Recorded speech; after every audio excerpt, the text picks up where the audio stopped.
Bonjour messieurs, dames, merci beaucoup pour votre présence à l'issue de ce G7. 51 ans après Rambouillet, ce sommet était un moment important. Et permettez-moi de commencer par remercier toutes celles et ceux qui l'ont rendu possible. Évidemment, la commune et ses habitants.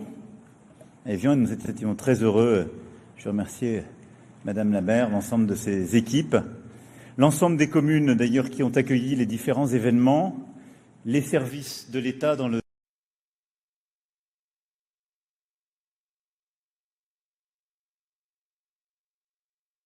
l'ensemble de nos forces de sécurité intérieure, de nos militaires, de nos douaniers, de notre sécurité civile, de nos sapeurs-pompiers, de nos soignants et beaucoup de bénévoles aussi des équipes qui ont rendu cet événement possible dans toutes ses composantes. Nous étions très fiers d'accueillir ce G7 à Évian, très fiers d'être 23 ans après en Haute-Savoie pour un tel événement et de pouvoir mettre à l'honneur aussi la beauté de nos paysages, notre jeunesse hier soir, notre culture et tout ce qui fait la richesse de notre pays. Permettez-moi aussi d'avoir un mot pour l'ensemble des équipes qui ont travaillé sur ces textes ardemment, les équipes de Sherpa et l'ensemble des équipes de négociatrices et de négociateurs, mon cabinet, au ministère des Affaires étrangères, au ministère de l'Économie et des Finances, dans tous les ministères qui ont été sollicités, les ministres qui ont aussi eu à mener des G7 dans leur format, le protocole, le secrétariat général de ce G7 qui a eu à piloter l'ensemble des opérations et l'ensemble des équipes qui ont rendu ce travail possible. Et puis évidemment, tel qui nous a accueillis et l'ensemble du groupe. Voilà, je tenais à le dire parce que de tels événements ne sont possibles et ne sont des succès que quand des femmes et des hommes s'engagent et mettent toute leur énergie. C'est ce qui a été fait durant ces derniers jours de manière plus visible, mais pendant des mois. Donc bravo à tous. Et je dis bravo parce qu'il n'a échappé à personne que ce G7 se tenait dans un contexte extrêmement difficile, de fragmentation du monde, de crises multiples, de conflits, et que beaucoup peut se jouer lors de nos échanges. Et que ces derniers mois avaient été marqués plutôt par de la fragmentation des divisions ou des désaccords. Et nous les avions assumés. Ce G7 a permis, constitue pour un tel sommet un élément de son succès. We have been able to, and I think C'est this is the sign of its objectivement un success, succès, it is c'est qu'il a été un objectively moment successor, d'unité, has been de able to discussion show de that qualité it was a time for unity, high-level de discussions and vraie debates, coopération and genuine entre les cooperation dirigeants qui se retrouvaient between ici. the leaders who were here. Ce sommet, en effet, nous a permis de nous With this coordonner summit, de manière we've been très étroite pour able répondre to aux have crises et close de travailler aux cooperation in grands response défis to de these notre crises temps. and rise to the Avec major d'abord une méthode, challenges of the c'est time, qu'on a associé based on a évidemment method. très étroitement les Firstly, pays we have membres du G7, fully involved, mais of course, on all a the appelé les G7 pays councils, partenaires but du also G7+, the G7 partner or G7 plus l'Inde, partner le countries, Kenya, en India, tant qu'il avait Kenya, co-présidé le sommet Africa Forward, which la Corée du Sud, le Brésil et co-chaired l'Égypte, Africa avec Forward, aussi quelques Egypt, dirigeants Brazil, d'organisations internationales. a Et number donc of c'est other vraiment countries ce and G7+, heads of international qui a organizations. So it's piloté this ce travail G7 de plus bout en bout qui a permis d'arriver à that ces textes. ran Nous the avons whole également show. associé le président Zelensky, j'y reviendrai dans ses conclusions sur un moment, une discussion importante sur l'Ukraine. We had a very significant Et discussion aux on côtés Ukraine, thanks to évidemment du him. président Sisi, And nous of course, avons along with associé President Sisi, we were able to l'émir du Qatar et le président involve des the Emir Émirats of arabes Qatar unis and pour the une president discussion of the sur United Arab Emirates to address l'Iran, issues le such as détroit d'Ormuz Iran, et toutes les Strait of Hormuz, conséquences sur le Golfe. and the Et resulting évidemment, les consequences on organisations the Gulf area. internationales ont Obviously, aussi the été international associées à nos organizations travaux, were FMI, Banque involved, mondiale, Banque IMF, africaine de World développement African et Development Bank, OCDE pour des sessions spécifiques. and the OCDE on 9 specific déclarations aspects. So ont été 9 adoptées de manière statements or unanime par declarations les were leaders du adopted G7. unanimously by the Et avec G7 d'ailleurs sur leaders, plusieurs de celles-ci and des soutiens du G7+. Mais tous les leaders du G7 ont adopté la déclaration géopolitique, je vais y revenir, un appel des chefs d'État et de gouvernement sur la lutte contre le cancer, un appel des chefs d'État et de gouvernement à une réponse coordonnée à l'épidémie d'Ebola, une déclaration des chefs d'État et de gouvernement sur des partenariats internationaux mutuellement bénéfiques, la déclaration sur les chaînes d'approvisionnement en minerais critiques, la déclaration pour une croissance plus équilibrée, durable et résiliente, et ensuite celle contre le trafic de migrants, contre les trafics de drogue, et la dernière sur un espace numérique sûr pour les mineurs. 9 déclarations donc unanimes. Je voudrais maintenant revenir sur les accords que nous avons pu dégager sur chacun des sujets les plus importants. L'Ukraine. That's first and La foremost. participation du président Zelensky Participation nous of a permis President d'avoir Zelensky une meant that discussion we could en have profondeur sur an l'Ukraine in-depth discussion on Ukraine. qui, pour la première fois And for en the ces first termes, nous a permis time, de dégager as des such, éléments d'accord we were able to reach importants. significant D'abord, le areas of soutien agreement. indéfectible à Firstly, l'Ukraine, la solidarité à son undying peuple, support for dont les Ukraine and infrastructures its essentielles, people, le its patrimoine essential culturel ont été infrastructure, attaqués après and the les cultural multiples attaques contre la heritage that have population civile. been attacked after many attacks Les on the Ukrainiens ont civilian été population. incroyablement résistants The et Ukrainians have shown incredible tous les membres du resistance and étaient resilience. d'accord pour And dire la nécessité de ce soutien à l'intégrité territoriale there's de l'Ukraine, general agreement mais aussi to le fait que le provide rapport de support to force avait Ukraine. profondément changé And we dans les also derniers mois. recognize that the balance of power L'Ukraine in the avance, fields has changed. résiste, la This Russie month, recule. Ukraine is moving forward, C'est Russia pourquoi is nous moving sommes backwards. tous convenus d'accroître la This is why we fourniture all de agreed capacités that de we défense would aérienne, increase de defense systèmes et capabilities, d'intercepteurs supplémentaires, and there would ainsi que de be capacités additional missile longue systems as well as ces long volets, range Le président américain d'ailleurs a insisté pour dire la weapons. And the mobilisation American de president said l'industrie de that défense it's américaine, la important to capacité à mobilize fournir de tels équipements, et nous avons été US plusieurs à defense insister, à la industry to demande d'ailleurs provide des Ukrainiens these ces means, derniers mois, and sur l'importance we have been discussing with justement our du Ukrainian licensing et de la colleagues production in sur le recent sol months about ukrainien the pour aller encore importance plus of loin. licensing production in Nous sommes aussi Ukraine to convenus take this effort unanimement forward. We also d'apporter un unanimously soutien agreed there supplémentaire à should be l'Ukraine pour additional permettre au support to pays de Ukraine faire face à so l'hiver that the prochain, country avec can une make it through initiative next du winter G7 de soutien with aux a infrastructures G7 énergétiques. support initiative Donc, for energy évidemment, la infrastructure. reconstruction de beaucoup de So choses we're qui ont été talking détruites et ont about plongé rebuilding a lot of dans le what was froid et destroyed, l'obscurité beaucoup de populations civiles. and that left a En lot même of temps, nous civilian sommes en train de population in the finaliser cold aussi dark. un And we're financement also par les pays du financing G7+, nos partenaires G7 principaux, plus financing de along with our la mise major en, partners évidemment, en pleine sûreté et sécurité to des équipements de fully Tchernobyl.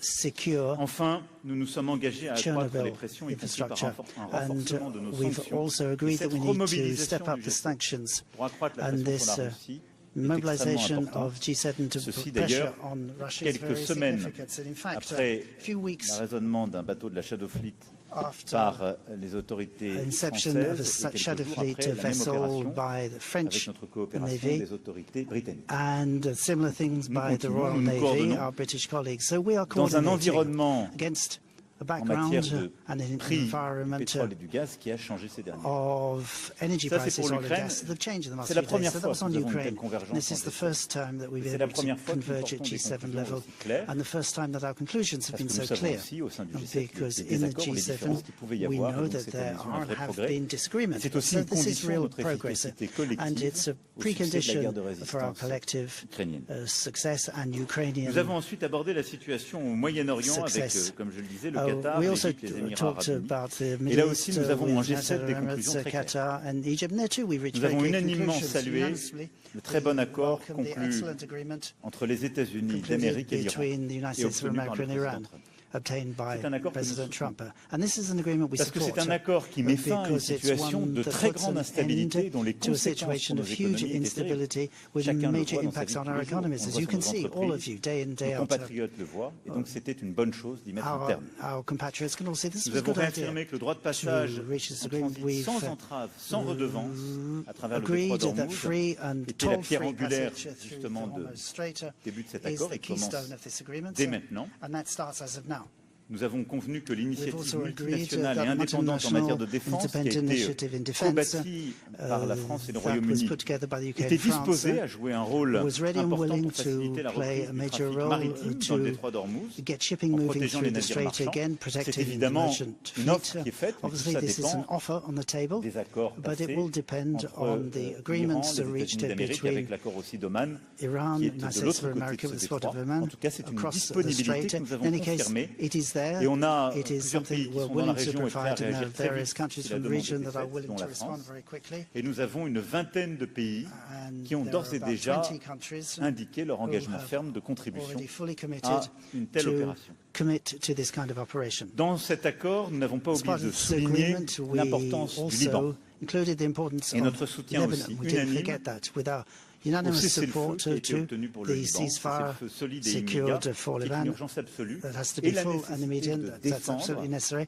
along with the need l'intégrité territoriale, la defend souveraineté the sovereignty and territorial integrity of the et de country, l'ensemble des of autorités Lebanon, politiques et militaires. and all the Dans la bande de Gaza, political nous nous sommes aussi authorities. engagés In à Gaza accélérer Strip, les efforts we humanitaires have committed to stepping et up de reconstruction de humanitarian la mise en efforts œuvre rapide and rebuilding very des swiftly mesures politiques et de via sécurité pertinentes. Political and Et nous avons security appelé à measures mettre un that are terme aux appropriate. We've violences agreed that en Cisjordanie, ce qui était là there aussi should be an end to the une violence nécessité on the West rappelée Bank. par tous et endossée de tous.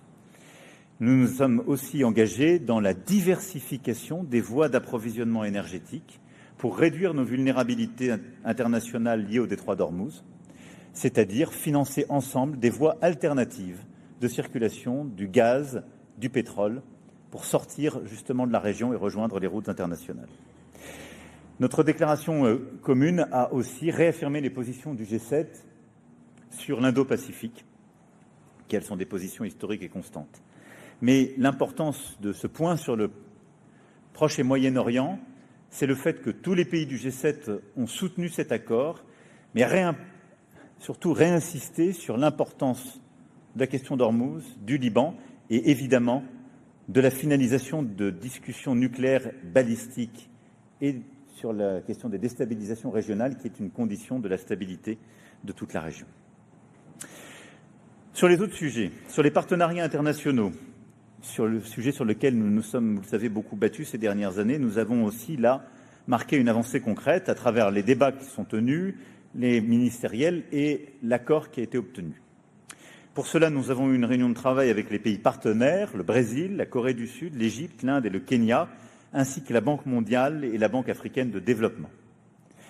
Le G7 est pertinent à cet égard parce qu'il continue de représenter environ 70% de l'aide publique au développement. Et notre réflexion vient de loin parce qu'elle s'est construite sur l'initiative que la France avait bâtie justement pour les nouveaux financements pour l'Afrique dès 2021, le nouveau pacte financier en 2023 qui avait conduit à la création du partenariat pour la prospérité des peuples et de la planète et le sommet Africa Forward de 2026 que nous avons coprésidé avec le président Ruto. Et au fond, ce que nous avons conduit à faire advenir ces dernières années et qui a été consolidé, endossé dans ce G7+, c'est d'abord un changement de philosophie profonde. Nous défendons un concept d'investissement solidaire, de partenariat respectueux avec les pays, de construction ensemble des solutions de financement. Et non plus d'une aide verticale qui est faite par des donateurs qui décident des priorités avec des récipiendaires qui ont peu leur mot à dire. Donc le système traditionnel change de philosophie. Et c'est acté. Ensuite, c'est la mise en œuvre d'outils, là aussi, modernisés, avec un travail accru de l'ensemble des acteurs de la finance internationale. Et c'est ce que nous avons bâti ces dernières années à travers l'initiative du Quai d'Orsay, du ministère des Finances et de l'AFD, à travers Finances en commun. Mais nous avons consolidé et endossé le travail de finances en commun et nous avons aussi consolidé des instruments pour améliorer la complémentarité des financements publics et privés. Et à ce titre, je vous renvoie à la déclaration pour ne pas être trop long, nous avons rappelé l'importance de la solidarité envers les pays et les populations dans les domaines de santé, de nutrition, d'éducation, qui sont des véritables investissements nécessaires pour tous. Mais nous avons aussi acté du soutien à des mécanismes de garantie des premières pertes qui sont la condition pour que, par exemple, sur le continent africain, des investissements privés puissent être réalisés. On a aujourd'hui beaucoup de pays dont les notations ou l'absence de notation ne permettent pas au secteur privé de se déployer. C'est tout le consensus qu'on a construit au sommet Africa Forward. On a décidé d'élargir à l'ensemble du continent un mécanisme qui existait, qui s'appelle ATD, qui garantit les premières pertes. Il a été endossé par la Banque africaine de développement et les pays africains. Et nous sommes plusieurs pays du G7 à entrer à son capital, à accepter d'apporter des garanties et à soutenir son action, en la coordonnant aussi avec l'action de la Banque mondiale, l'importance évidemment de MIGA et du fonds que construit la Banque mondiale, pour permettre de prendre les deuxièmes pertes. C'est une avancée importante et on va veiller à la mise en œuvre de ces travaux avec un point de rendez-vous qu'on a donné en marge de l'Assemblée générale des Nations unies. Outre ce texte évidemment très important, nous avons aussi adopté une déclaration en réponse à l'épidémie d'Ebola. Cette déclaration, au-delà des pays du G7, a été aussi soutenue par l'Inde, l'Égypte, la Corée et le Kenya. Sur Ebola, le message de soutien est clair.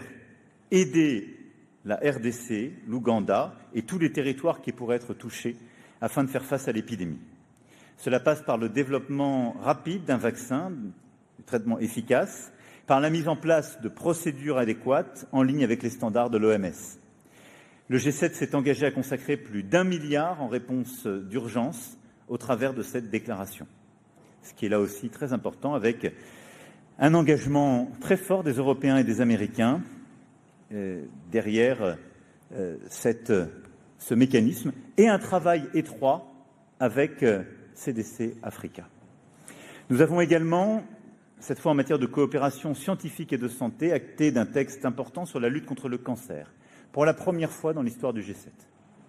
Et là aussi, c'est un moment de reconvergence très important sur les questions de santé qui avaient parfois pu donner lieu à des désaccords ou des divisions. Cette priorité reflète une réalité universelle. Le cancer tue près de 10 millions de personnes chaque année.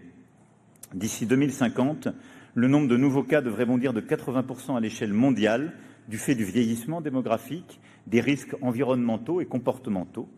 Et donc cette déclaration ambitieuse place au cœur de la lutte contre le cancer des mécanismes de coopération à travers 3 grandes priorités. Cancer pédiatrique, où là nous promouvons le partage de données, cancer de mauvais pronostic, poumon, foie, pancréas, et accès universel à des soins de qualité dans les pays riches comme dans les pays en développement.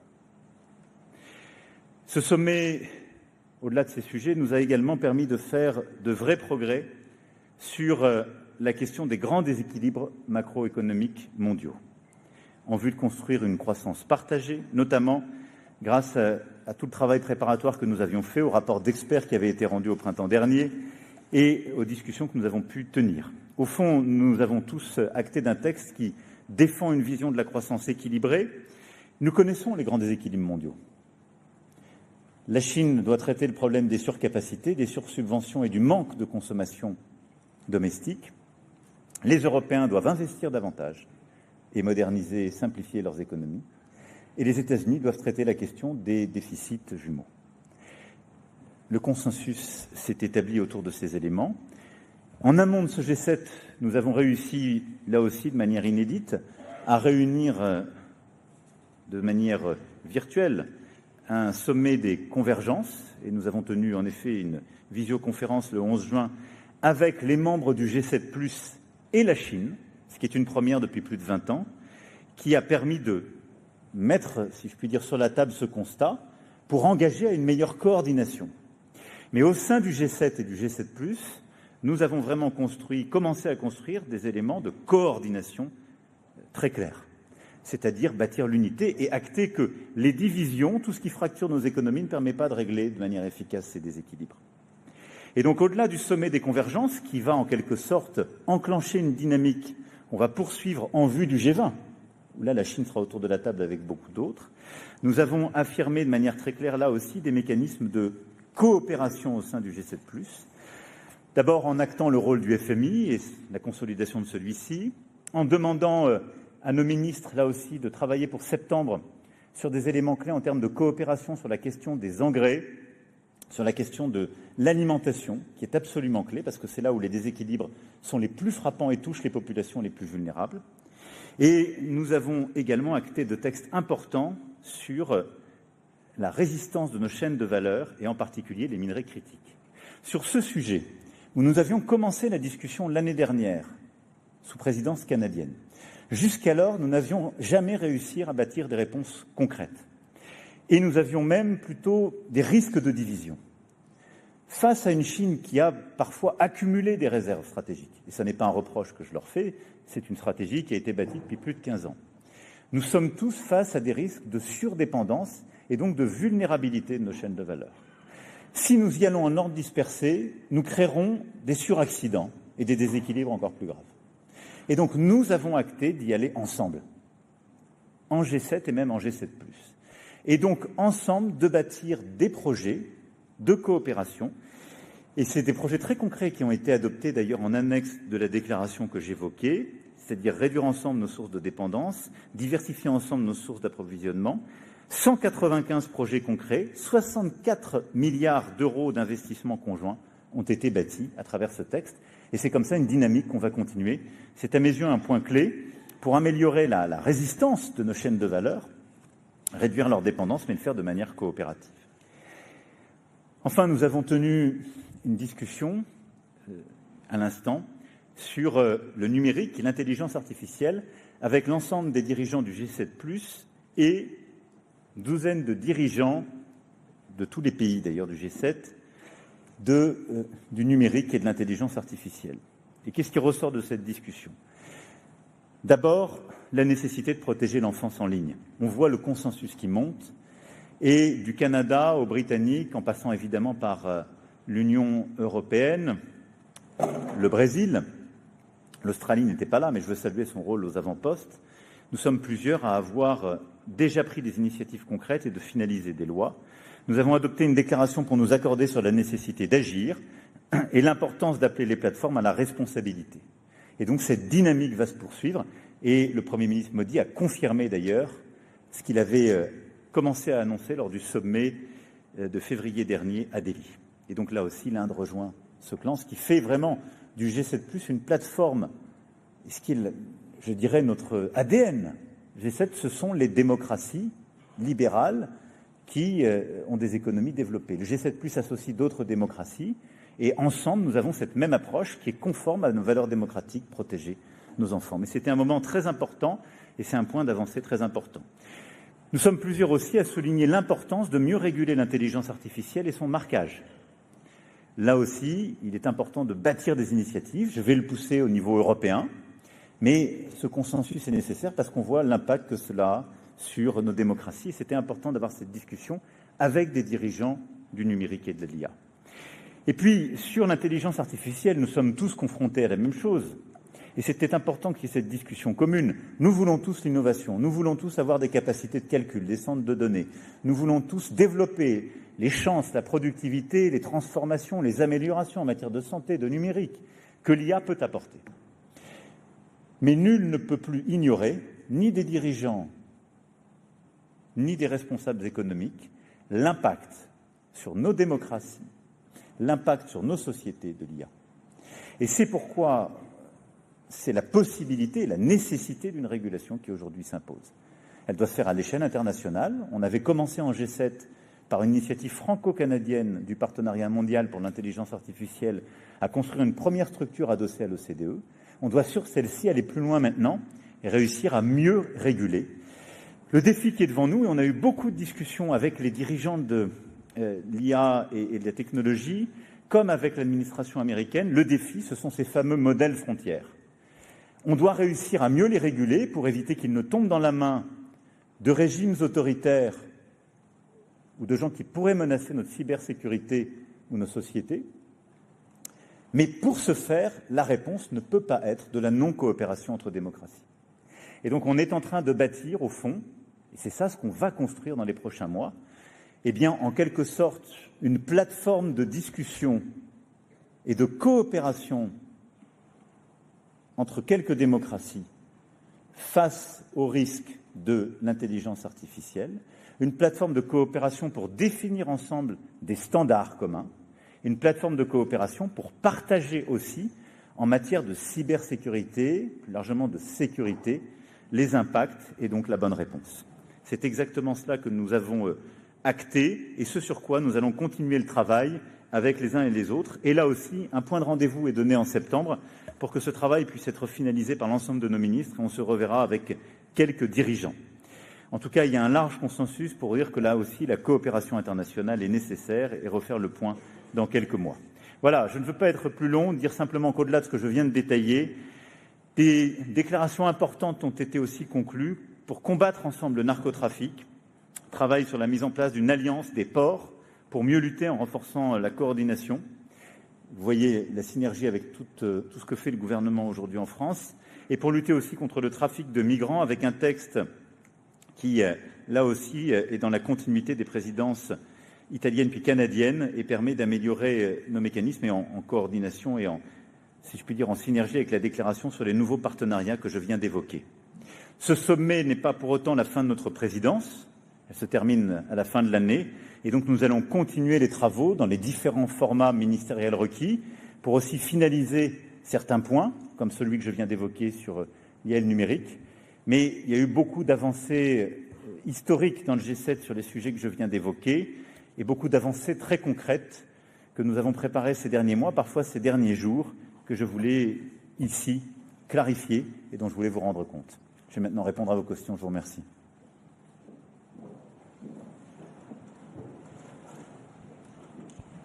Monsieur le Président, bonjour. Valérie Leroux de l'agence France Presse. Vous avez beaucoup parlé de convergence. Alors sur l'Ukraine, pour parler plus précisément, est-ce qu'on a assisté durant ce sommet à un tournant à la fois dans l'attitude et dans la position du président Trump concernant l'Ukraine? Est-ce qu'il y aura un avant et un après Évian sur ce sujet? L'avez-vous aussi convaincu qu'une négociation avec la Russie, ça doit commencer sur la ligne de front et non pas par des concessions territoriales sur le Donbass, ce qui ne figure pas dans la déclaration commune des 7 dirigeants? Et enfin, êtes-vous sûr de pouvoir faire confiance au président Trump, alors même qu'il est arrivé ici en menaçant la France de nouveaux droits de douane sur les vins français? Alors, d'abord, j'ai trois éléments. Premier élément, le texte que nous avons endossé, il est beaucoup plus fort que ce que vous venez de dire, puisqu'il reconnaît l'intégrité territoriale ukrainienne. Donc il dit exactement ce qu'on soutient, à 7. Ça n'est pas à nous de dire où commence et comment se structure la discussion sur les territoires, nous l'avons toujours dit. Serions-nous dans la situation des Ukrainiens, nous ne supporterions pas que d'autres viennent stipuler pour nous. Et donc, en quelque sorte, c'est ce qu'on a tous endossé. La question des territoires, ce sont les Ukrainiens qui la discutent. Par contre, ce qu'a dit très clairement le président Trump devrait être beaucoup plus dur. Les territoires devraient revenir aux Ukrainiens, ce sont leurs territoires, il a raison. Et donc, le soutien à l'intégrité territoriale ukrainienne dit la position du G7. Ensuite, on n'a pas parlé de discussion dans ce texte du G7, si vous regardez bien. Et c'est ça le tournant.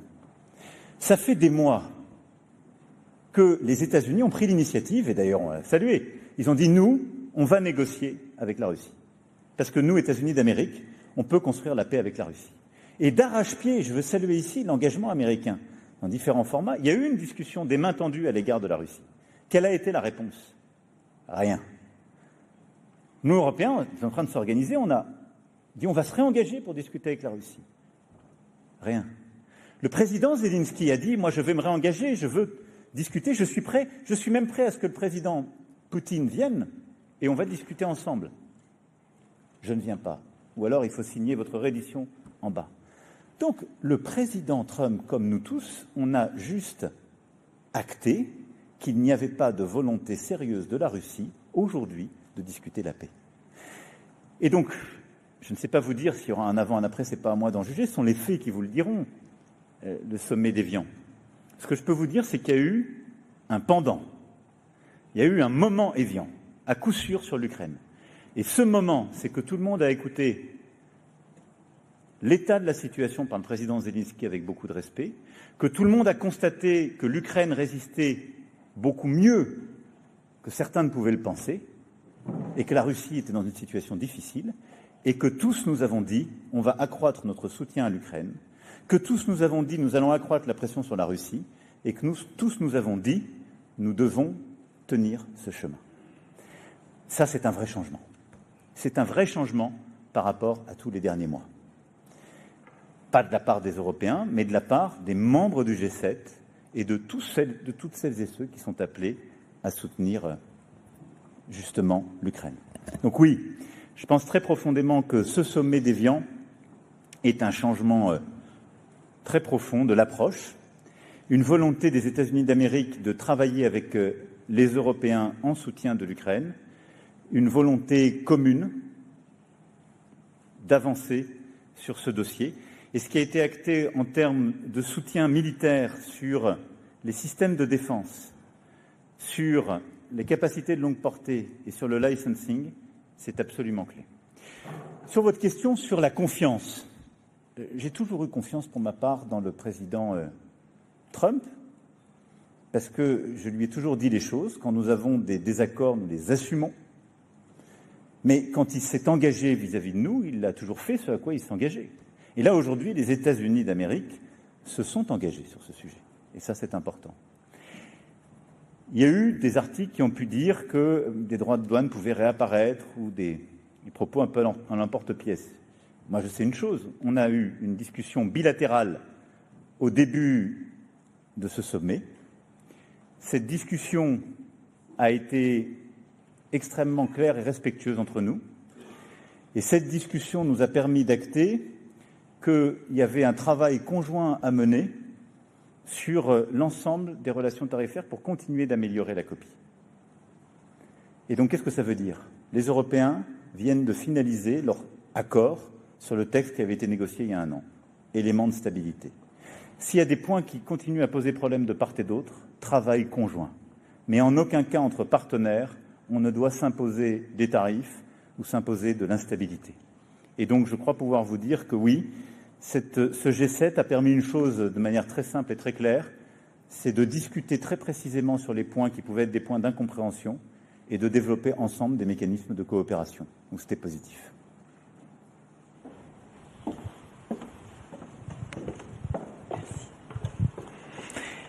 Bonjour Monsieur le Président. Noémie Bisserve du Wall Street Journal. La France et les autres pays du G7 ont-ils demandé au président Trump de permettre l'accès aux derniers modèles dits anthropiques? L'Europe, selon vous, a-t-elle besoin de ces modèles les plus avancés? Et si je peux revenir rapidement sur l'Ukraine, vous avez dit au président ukrainien hier matin, si on a bien entendu, que les discussions avec le président américain avaient été difficiles lundi soir. Pourquoi? Et est-ce que vous pouvez nous en dire un petit peu plus sur ce qui s'est passé? Merci. Je peux très clairement vous dire, on a eu des discussions qui ont permis de resynchroniser notre lecture de la situation. Elles ont été extrêmement franches, je crois extrêmement utiles et fructueuses, puisqu'on a endossé en G7 quelque chose qui est une vraie avancée. Et donc moi, je suis très heureux des échanges qu'on a eus, de l'échange qu'on a eu ensuite avec le président Zelensky. Et vous savez bien qu'on a pu avoir des doutes ou des désaccords il y a maintenant un peu plus d'un an.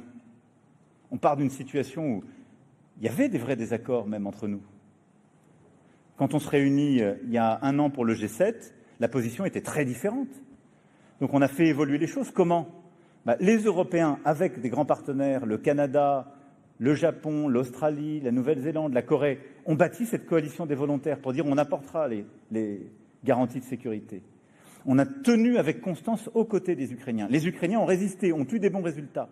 Et les États-Unis d'Amérique ont, avec nous, regardé en conscience quelle était la situation. L'importance qu'on soit tous ensemble, le refus, comme je le disais à votre confrère, de la Russie de discuter de manière sincère et l'impossibilité d'avancer sur des bases de discussion qui ne sont pas acceptables. Et donc, ce qui a permis de dégager l'ensemble des discussions, celles qu'on avait eues en G7, puis celles avec le président Zelensky, ça a été, au fond, une resynchronisation, une reconvergence, une coopération de tous dans notre approche de l'Ukraine et dans les décisions qu'on a prises et qui sont dans notre texte commun. C'est une très bonne chose. Ensuite, sur les modèles frontières d'intelligence artificielle. D'abord, ce sont des modèles qui, par la puissance de calcul mobilisée, marquent des avancées très fortes. Aujourd'hui, ce sont les Américains qui les ont. Bon. Quelle est leur crainte ? Que ces modèles puissent être utilisés par d'autres pour venir les attaquer ou nous attaquer.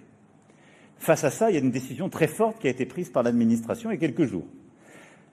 Alors, bonne chose, prise de conscience. Ça peut être dangereux. Jusqu'alors, il y avait un discours ambiant qui consistait à dire « il ne faut rien réguler, jamais ». Tout ça n'est pas dangereux. C'est une bonne chose qu'il y ait une prise de conscience. Mauvaise chose, la réaction, elle est en quelque sorte strictement nationaliste. Je crois que les discussions techniques qui se sont tenues entre les dirigeants de la technologie de l'IA et les gouvernants, entre nous, ont permis d'éclairer les enjeux et de dire, au fond, quel est votre enjeu, notre enjeu ?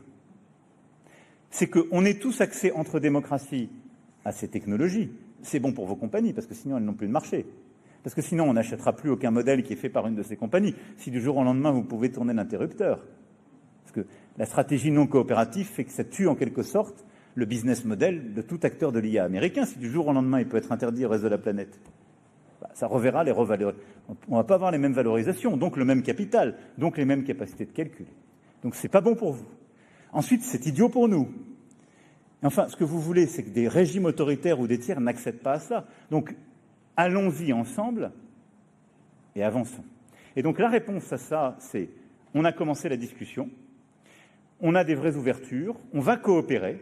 Il faut que nos agences compétentes déjà coopèrent pour que sur le plan de la sécurité et de la cybersécurité, on ait de gouvernement à gouvernement une relation fluide. Je suis très confiant dans les prochains jours. Et ensuite, je pense qu'entre membres du G7, en tout cas avec quelques pays clés, il faut une politique beaucoup plus ouverte, y compris du secteur privé. Là aussi, je suis confiant pour les prochaines semaines, je dirais. Puis en parallèle, qu'est-ce qu'on fait ? On va accélérer les investissements et la mobilisation des capacités de calcul pour nos propres modèles. Vous savez, il y a très peu de pays au monde qui, hors États-Unis et hors Chine, peuvent être dans la compétition des modèles frontières. La France a la chance, avec Mistral et AI, de faire partie de ce club. C'est la seule compagnie en Europe, c'est sans doute l'une des 2-3 hors États-Unis et Chine à pouvoir le faire. Ça veut dire qu'on doit aller beaucoup plus vite pour les aider à mobiliser les financements et les capacités de calcul accrues pour pouvoir justement rattraper ce retard le plus vite possible dans les 6-12 mois qui viennent. La clé, elle est là. Mais je crois que l'importance du débat qu'on a eu aujourd'hui, ces derniers jours, c'est au fond de dire tout ça ne peut se faire de manière intelligente que si on coopère entre les quelques démocraties clés. Sinon, on fracture le monde et sinon, on n'a pas une réponse efficace. Bonjour, Monsieur le Président, Bastien Auger pour TF1 LCI. Sur l'Iran, vous avez une nouvelle fois parlé d'un très bon accord, alors qu'on entend aussi beaucoup d'inquiétudes sur sa solidité. Alors concrètement, est-ce que vous pouvez nous dire qu'est-ce qui vous fait dire que cet accord est un bon accord ? Est-ce que vous estimez qu'il y a assez de garanties de la part des Iraniens ? Et est-ce que vous pensez qu'il peut déboucher sur un accord de long terme aussi satisfaisant que celui de 2015 ? Et juste pour compléter, le président Trump tout à l'heure a menacé de bombarder à nouveau l'Iran. Est-ce que c'est à prendre au sérieux selon vous ? Et est-ce que ça traduit aussi une forme de fragilité de la situation ? Je pense que parfois, il y a des mots qui sont pris ou des formules, moi, dont je comprends le sens, parce que je connais le caractère, qui est au fond de restaurer sa crédibilité en disant qu'il y a des capacités de dissuasion. C'est ça ce que veut dire le président Trump Quand il dit ça, de la même manière que quand il peut dire des choses sur les tarifs, c'est pour rappeler que les États-Unis ont une capacité de dissuasion. Nous le savons. Je pense qu'il ne faut pas l'interpréter comme une menace de court terme. Voilà, donc c'est important. Il y a un accord qui a été signé. Il y avait beaucoup de gens pour dire qu'il ne fallait pas signer d'accord. Moi, je pense que cet accord est une bonne chose. Et c'est pourquoi nous le soutenons. Et d'ailleurs, c'est pourquoi il a été soutenu par tous les pays du G7+. C'est ce qui règle tout de suite. Non. Mais continuer le combat, c'était quoi? Avoir pour des mois Hormuz fermé, prendre le risque de détruire des capacités de pétrole et de gaz qui, là, auraient tout déséquilibré pour des mois, voire des années. Continuer la perte de vie et la situation qui est inacceptable au Liban et l'effondrement de toute la région. Donc on a une responsabilité humanitaire, politique, économique. Donc cet accord qui met fin au combat partout, du détroit d'Ormuz au Liban, c'est une bonne chose. Donc moi je le soutiens, je pense qu'il est nécessaire et c'est très bien qu'il y ait ce soutien du G7+, derrière la décision américaine. Elle est sage. Deuxième chose, il faut que tout le monde suive cet accord. Et donc au premier chef, l'Iran, qui a pris l'engagement, y compris durant les 60 jours de la première phase, de rouvrir sans péage le détroit d'Ormuz. Et évidemment d'arrêter les combats. Et que derrière, toutes les parties prenantes aussi ne reprennent pas les combats au Liban. Et ça, c'est clé. L'Iran, le Hezbollah, et derrière aussi Israël. Je ne mets pas un signe égal. Mais enfin, je dis juste que qui que ce soit, les combats ne doivent pas reprendre, ça doit être la paix. Et ensuite, la clé, c'est en effet de finaliser un bon accord sur le nucléaire, les activités balistiques et les risques régionaux. Et donc, c'est exactement ce sur quoi le travail va se concentrer dans les prochaines semaines, avec un rôle important de l'Agence internationale d'énergie atomique, avec un rôle important des quelques pays qui sont les garants du JCPOA et des sanctions internationales, et la France y jouera son rôle. Donc moi, je pense que c'est vraiment la meilleure situation possible qu'on peut avoir aujourd'hui. Est-ce qu'elle règle tout? Non. Est-ce qu'il y a des risques? Oui, comme dans toute situation. Mais c'est important, nous, de mettre la pression pour la soutenir, parce que c'est celle qui permet le plus sûrement d'avoir la paix et le plus sûrement de retrouver un chemin de prospérité. Bonjour Monsieur le Président, Dalal Maouad Al-Arabi TV. Je reprends un peu la question de mon confrère sur l'accord avec l'Iran. Pour être plus précise, avez-vous eu des garanties de la part du président américain sur l'élimination du stock d'uranium enrichi? Et s'il y a des garanties, quelles sont ces garanties? Parce que Donald Trump affirme qu'il n'y a pas d'urgence sur ce sujet. Et puis sur le Liban, l'Iran menace de se retirer de l'accord si Israël ne respecte pas le cessez-le-feu ou se retire. Donc encore une question, quelles garanties les États-Unis vous ont données à cet égard? Merci.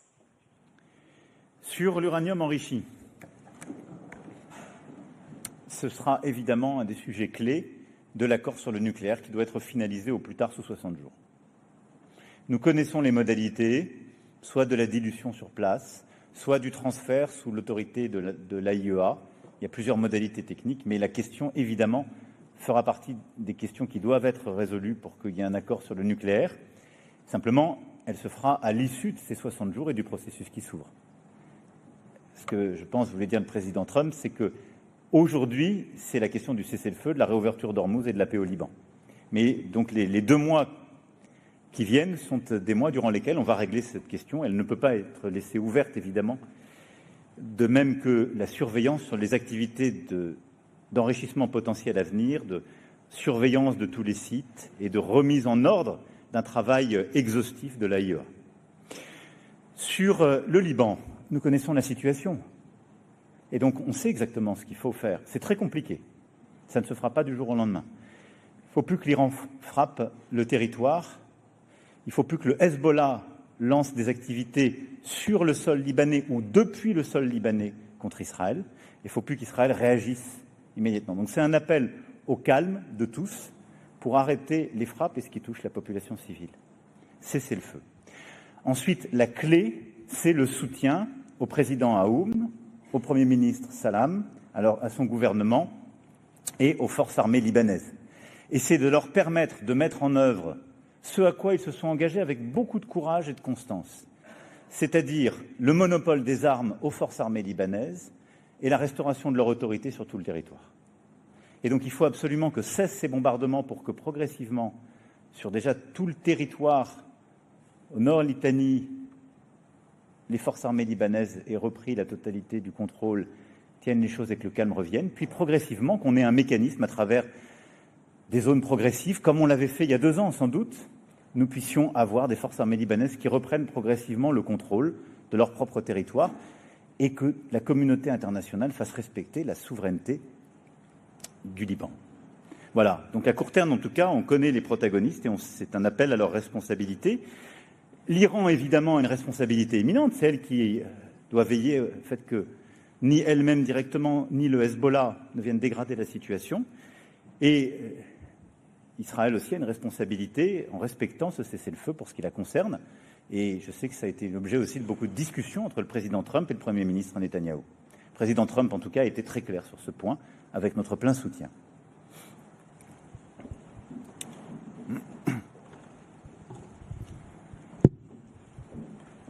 Bonjour Monsieur le Président, Julien Lécuyer du journal La Voix du Nord. Certains Français s'interrogent sur la manière dont vous déroulez le tapis rouge à Donald Trump.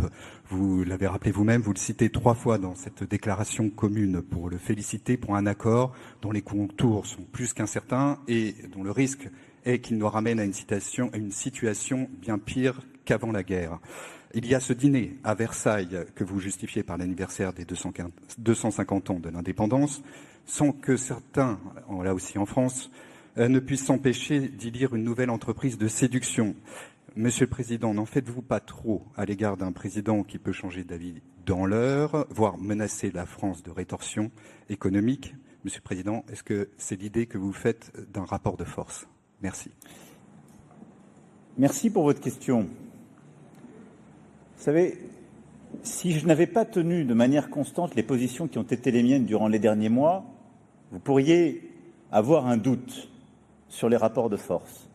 For sure.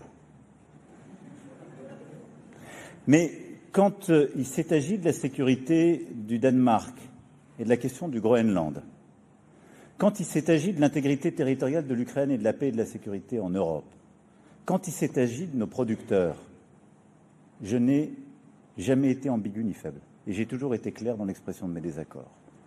Très clair. Soit à Washington, soit à Davos ou ailleurs. Mais j'ai toujours maintenu le dialogue, parce que c'est ça la diplomatie. Si la diplomatie, ça n'est que recevoir des gens avec qui vous êtes totalement d'accord, la question que poseront vos successeurs, c'est au fond à quoi servent ces réunions? Vous savez que vous êtes d'accord avec ces gens, ça ne sert à rien de les voir. Regardez tous les sujets que j'évoque depuis tout à l'heure. Si nous n'avions pas vu aujourd'hui le président Trump, son équipe, si pendant les 2 derniers jours, on n'avait pas tenu ce G7, où en serions-nous sur l'IA? Un clash constant, parce que sinon ce monde ne se parle que par tweet ou par déclaration de presse interposée. Et donc quand on reconverge, quand on arrive à dire on est d'accord sur l'IA, j'ai été le premier à dire quand je pensais que ce n'était pas approprié de faire des frappes unilatérales sans objectif clair. Il y a une paix qui est signée avec des objectifs clairs, le Liban qui est dedans, la dénucléarisation, enfin en tout cas des garanties claires sur le nucléaire. Je suis d'accord, je soutiens. Sur l'Ukraine, on soutient l'intégrité territoriale, on soutient avec force leur rééquipement des sanctions sur la Russie, on se réengage. Quelque chose se passe. Sur l'intelligence artificielle, on reconverge. Oui, quelque chose se passe. Chacun a son style ensuite, et je ne le commande pas. Mais je pense que le rôle de la France, c'est de tenir tête et d'assumer sa voix quand il y a des désaccords ou que ses intérêts ne sont pas pris en compte, mais c'est aussi d'être accueillante, de savoir honorer ses invités, et je le fais, somme toute, du Premier ministre indien, en passant par le président indonésien, au président du Kenya ou du Nigeria, jusqu'au président américain, parce que je pense que la force de la France, c'est aussi cela. Et nos grandes actions diplomatiques se sont aussi tenues par des capacités à bien accueillir le monde ou les autres grands dirigeants. Ça passe par là aussi. Et n'ayons pas honte de ce que nous sommes. Versailles est un instrument diplomatique et un instrument de puissance. Et vous savez quoi? Je l'ai utilisé dès juin 2017. Il y a eu des choses qu'on a obtenues. Puis après, ça s'est pas aussi bien passé que ça avec le président que j'ai accueilli en juin 2017. En tout cas, je l'assume totalement. Parce qu'à chaque fois, en tenant une position de fermeté ou en réengageant et en accueillant, avec chaleur, je défends les intérêts de mon pays. C'est ça ce qui compte. Et quand je défends les intérêts de notre pays, de la France, j'ai à cœur de le faire en accueillant bien les gens, en faisant en sorte qu'ils soient bienveillants avec nous et que derrière, ils prennent les bonnes décisions pour nous. Je crois que c'est ce que les Français attendent de moi. Et au fond, je suis comme les Bleus. Que je joue à l'extérieur ou à domicile, mon but, c'est de marquer des buts. Voilà. Et quand j'accueille des équipes, j'essaie de bien les accueillir. Nous arrivons à la fin de cette conférence de presse. Merci beaucoup. Il y a une toute dernière question. Ah, ok. Je n'ai pas le... Merci, Président, Monsieur le Président. C'est avec plaisir que je suis là et je pose des questions au nom aussi des autres journalistes de mon pays, le Brésil. Je suis correspondante en Europe pour Globo, chaîne de télévision du Brésil.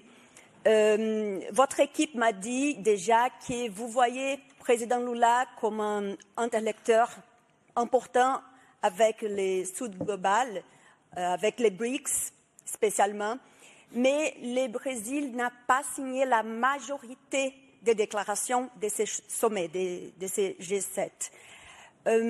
Il y a une interprétation selon laquelle c'était tout pour avoir l'unité avec le président Donald Trump, avec un discours d'antagonisme contre la Chine et aussi en laissant à côté des questions très importantes. Les rôles des ONU, la crise climatique. Que répondez-vous à ces critiques? Êtes-vous déçu avec la position du Brésil? Et juste pour finir, est-ce que vous avez discuté avec Lula aussi l'interdiction des importations de viande brésilienne par l'Union européenne? Merci. Alors, sur votre deuxième question, c'est une décision ponctuelle du commissaire européen et qui fait bien son travail. C'est-à-dire qu'en fait, il contrôle si les règles sanitaires pour protéger le consommateur européen sont respectées. Quand elles ne sont pas respectées, il interdit ou il refait des contrôles. C'est ce que j'ai toujours défendu. Parce que vous êtes dans une région aussi qui a un gros potentiel agricole. Comment vous voulez, moi, que je dise à mes producteurs, tu n'as pas le droit d'utiliser tel ou tel antibiotique pour produire de la viande ou du lait, puis on va importer de la viande ou du lait qui vient du bout du monde qui l'utilise. Vous allez me dire, vous êtes fous. Et le président Lula, c'est un grand leader social et environnemental. Nous aussi. Et nous, on le fait. Donc, le commissaire européen a raison et on contrôle. Après, sur votre deuxième question, j'ai envie de dire, c'est plutôt au président Lula qu'il faut la poser. C'est à lui de dire s'il s'engage. Moi, je vais vous dire de manière très pragmatique ce qu'on a fait. Soit on dit, on veut aller sur tous les sujets où on sait qu'on n'est pas d'accord avec les États-Unis d'Amérique. Sur le climat, on sait qu'on n'est pas d'accord. Sur le rôle de l'ONU ou du Board of Peace, on sait qu'on n'est pas d'accord. C'est aussi un des sujets sur lesquels j'ai tenu tête. Bon. On a essayé de les ouvrir. Quand ça ne marche pas, on ne va pas faire du 6+1, sinon ça ne sert à rien de faire un G7. Et là, on fait même un G7+. Par contre, moi, je pense que ça a beaucoup de valeur d'avoir les États-Unis d'Amérique qui signent avec nous un texte sur les minerais critiques et les chaînes de valeur. Énorme valeur. Et c'est l'intérêt du Brésil de le signer avec les États-Unis d'Amérique. Il ne faut pas faire de mauvaise politique en la matière. Parce que là, on est beaucoup plus fort. Et je vous dis une chose, ce G7 n'a jamais été à aucun moment anti-chinois. Parce que ça n'est pas la position de la France. Ça, c'est inacceptable de dire ça. Nous sommes conscients des différences que nous avons avec la Chine, en particulier nos rapports aux valeurs démocratiques, des désaccords qu'on peut avoir là aussi, mais il y a toujours une politique de respect. On veut simplement réduire nos dépendances. Mais il n'y a pas de conflit, ce n'est pas un G7 anti-chinois du tout.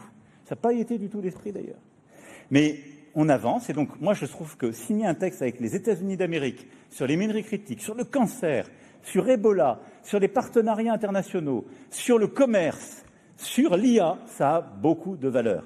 Et mieux que ça, on avait des doutes en commençant. Est-ce qu'on sera d'accord sur le Proche et Moyen-Orient? Est-ce qu'on sera d'accord sur l'Ukraine? C'est pour ça qu'il n'y avait pas de rédaction antérieure. Tout le travail qui a été fait avant-hier soir et hier, ça a été de recréer les convergences. D'où cette atmosphère positive. Et ces convergences, on les a mis dans le dur.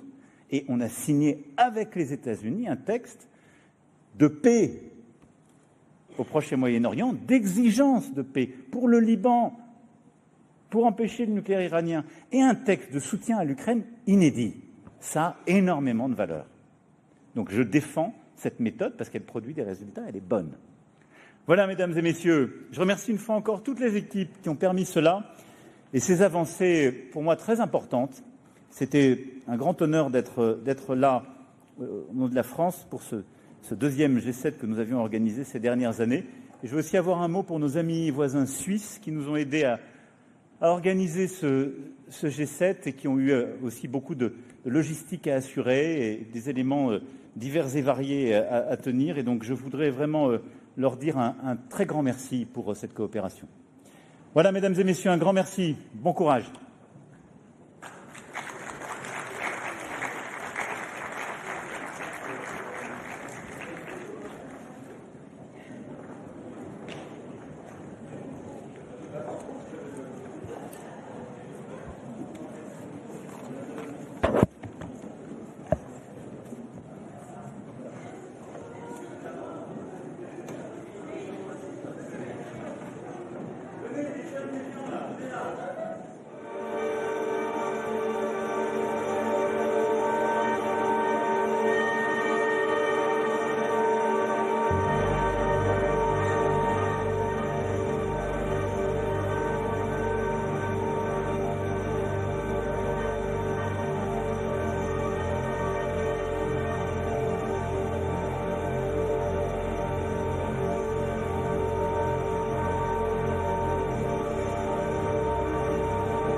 Ok. Cyril,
whether Bell or anyone that has the headset for interpretation, let's make sure that we... okay, yeah. He's on his way almost, so let's finish up any last-minute checks. Make sure the headset is good. Javon, if you have not, make sure that is good right now. And we got to get going here. So we got a couple minutes left probably, so let's just make sure everything is good. We only got like a minute or two left, guys. Let's make sure everything is good at the MC. Last minute checks. Again, just making sure earbud is good, everything is placed out. Yeah, wait, can we get a lighting check? Yeah, if I get a light meter. You got check, thank you. I have our lighting guy right here.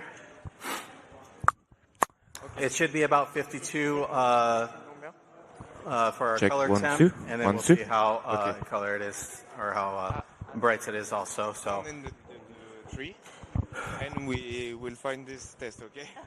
So make sure everything is good. Tu peux regarder dans les boîtiers de presse si ça part bien, s'il te plaît, si ça module bien quand ça part. We're at 52 and about 88 foot candles for you, Mike. 5,200, 88 foot candles.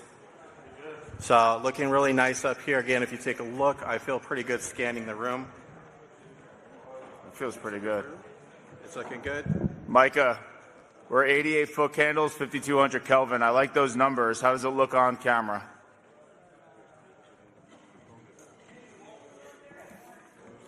Is it orange? All right. Check our pool. All right. Brett, how does it look? We got to go cooler. Can we go cooler? on the lights? Like, yeah, 56? It's too warm. We got to cool it. Cooling it. We need somebody with blonde hair.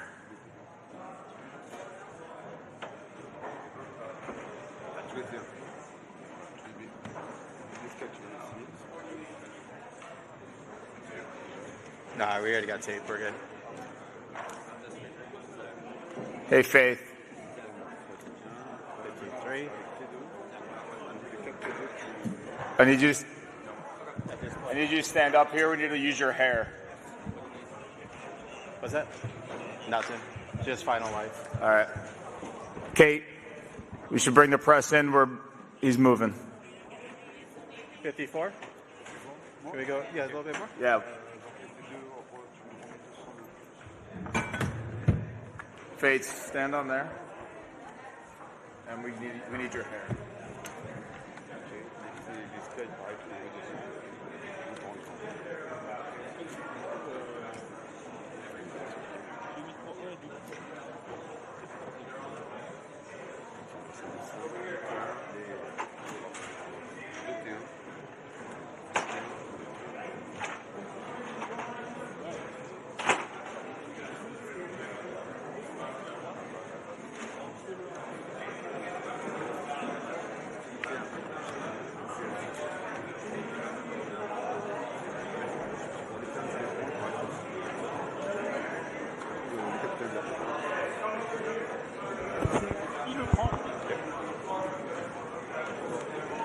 Okay.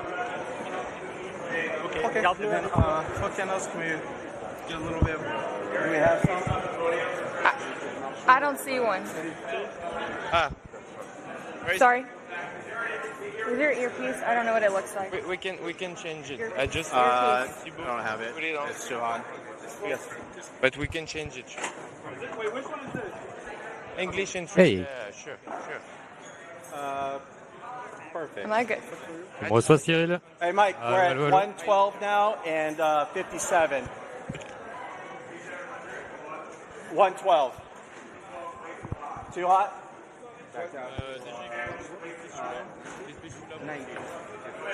90? Yes. Essai. Yes. Test pour Courtney. Test de son. Test. Est-ce que tu me reçois? You receive me? Yes. Micro 4. 90. Micro 4. Do you receive me? Yes.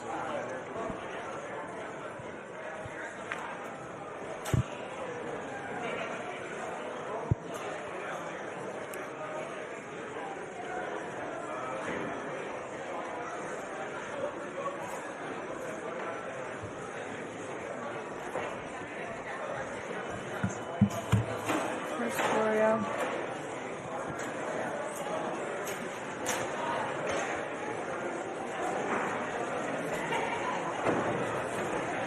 Gardez, on sait jamais. Elle est avec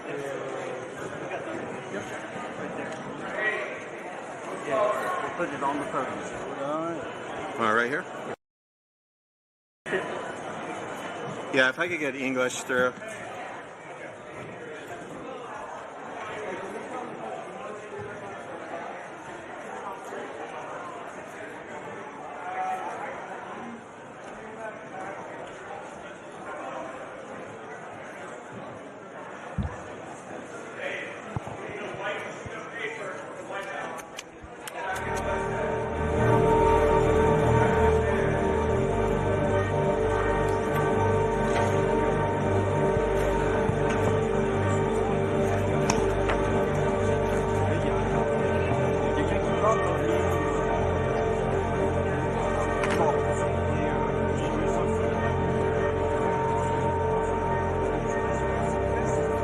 Can I get a quick English through 3 really quick instead of tone? Hold it up high.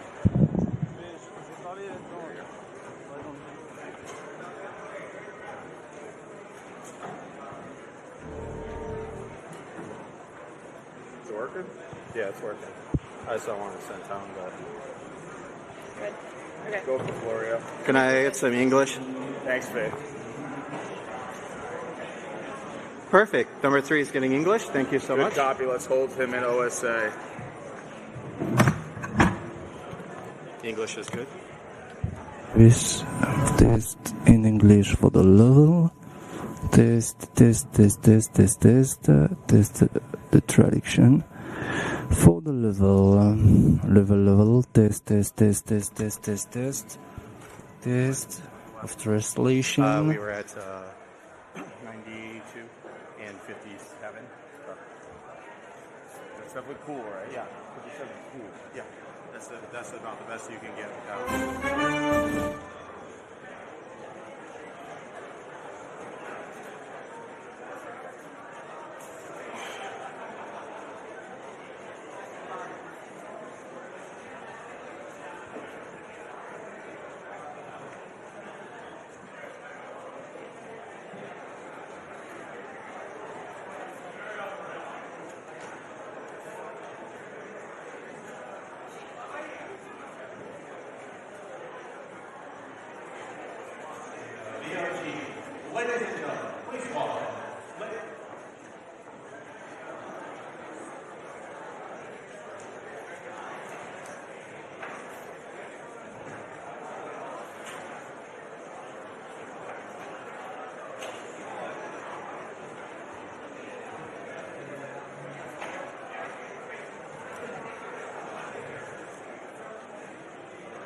G7 in France, in Évian, là-bas. Do you see me? For the translation, test, check. For the translation in English. Test, check. 1, 2, 1, 2. From the translation in English. Check. Do you receive me? 1, 2, 1, 2. And we're about to 93 flood candles, 92, right in about that range. Just like let you guys know, but again, just verifying our audio checks are good one last time, verifying everything is settled in. If anyone is having problems, we will do our best to try and help you out, but definitely our last audio check and camera check to verify everything. I am on my tippy toes. This is pretty close. I'm about an inch or two shorter, but pretty close to about where he will be for any push-in shots you guys are trying to set up for. Take a look. We all good and everything? Awesome. Thank you so much. Again, if you guys need anything, this was our last audio check, verifying everything is good. Thank you.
One last audio check just to make sure everything is good. One last audio check to make sure everything is good.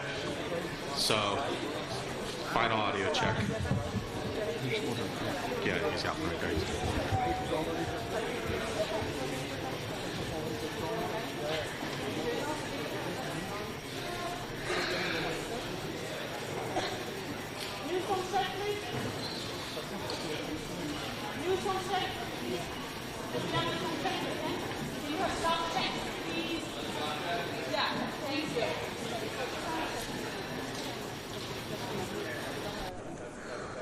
Test.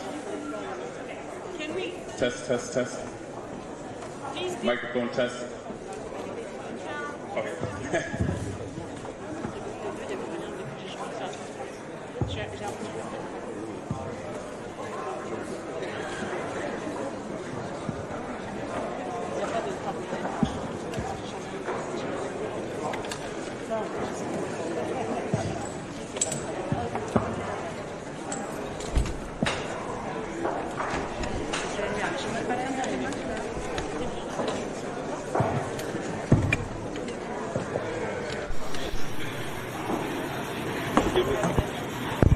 Test.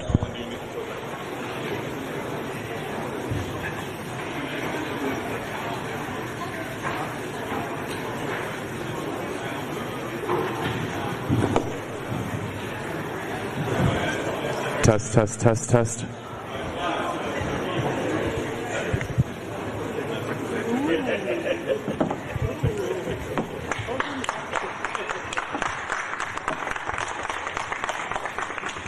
Thank you very much. Thank you. It's a lot of press. That's good. We had a great event. This was something very special.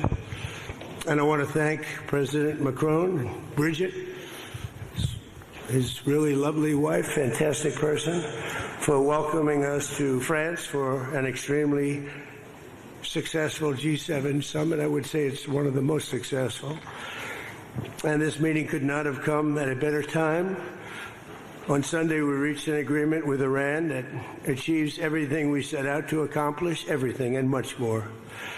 Ending the current conflict, reopening the Strait of Hormuz, and preventing Iran from ever obtaining a nuclear weapon. That's what it was all about.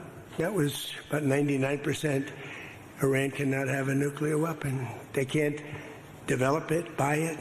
They can never have a nuclear weapon. At the same time, with this announcement, or close to it, as people started to think it was going to happen when Iran was making some very positive statements, the stock market has surged to record highs, picking up thousands of points over the last short period of time, thousands of points. And oil is dropping like it has never dropped before, at levels that went in numbers, down $7, down $8. They've never seen anything like that. But if we didn't do this deal, we could have dropped more bombs for another 3 weeks, 2 weeks, 4 weeks, 2 years. You would never have the Hormuz Strait open. You would never have success.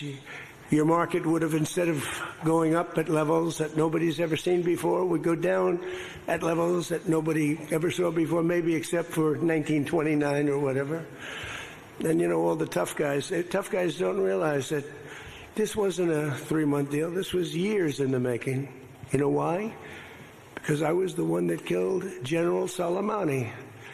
And if I didn't kill General Soleimani, we probably wouldn't be talking right now about this deal, because he was a mad genius. They never were able to replace him. But a lot of people forget that. The tough guys, you know, the tough guys that would drive the country right down the tubes. The past 2 days have provided a chance to discuss the details of this historic agreement with many of our closest friends and allies, including the G7 nations and many presidents and prime ministers, as you saw. Prime Minister Modi was here. We had a long talk. He's a great guy. They are thrilled that we made a deal, every one of them. There's not one nation that came to us and said, please, sir, keep dropping bombs on them. Please keep dropping bombs. The stupid people say that. But I'm thrilled to report, and by the way, those last 2 days were brutal. $200 million worth of bombs. And, you know, it is expensive, too, by the way, aside from everything else. And they knew I was coming for a third night. We informed them we're coming for a third night. They didn't have their Navy. It's sunk. They didn't have their Air Force. It's gone. Not one plane. They didn't have anti-aircraft equipment, so we got free reign. They didn't have their leaders. But they have a new group of leaders that I think is, actually, I think they're smarter. I think they're very smart. I think they're far less radicalized, and I think they're really good. They love their country. You know, you talk about regime change. Nobody will say that, but I guess that's, look, their one set of leaders is all gone. Their second set of leaders is all gone. Their third set of leaders a little bit gone, but for the most part, and frankly, I think that's regime change. I think they're going to behave much differently. I think they see a different way of life that they were never exposed to. So the one thing I didn't want to see is I didn't want to see economic catastrophe. If you kept this going, that could have happened. But all I know is every time we talked about the possibility of peace, the stock market shot up like a rocket ship. It never went down. They didn't like it. The people, you know, the stock market is more brilliant than anybody there is, including the people on the stage, other than me, of course. Let's see. I don't know. What do you think, Scott? Is the stock market more brilliant than you? No, sir. Oh, that's a terrible statement. All right. The stock market is quite brilliant.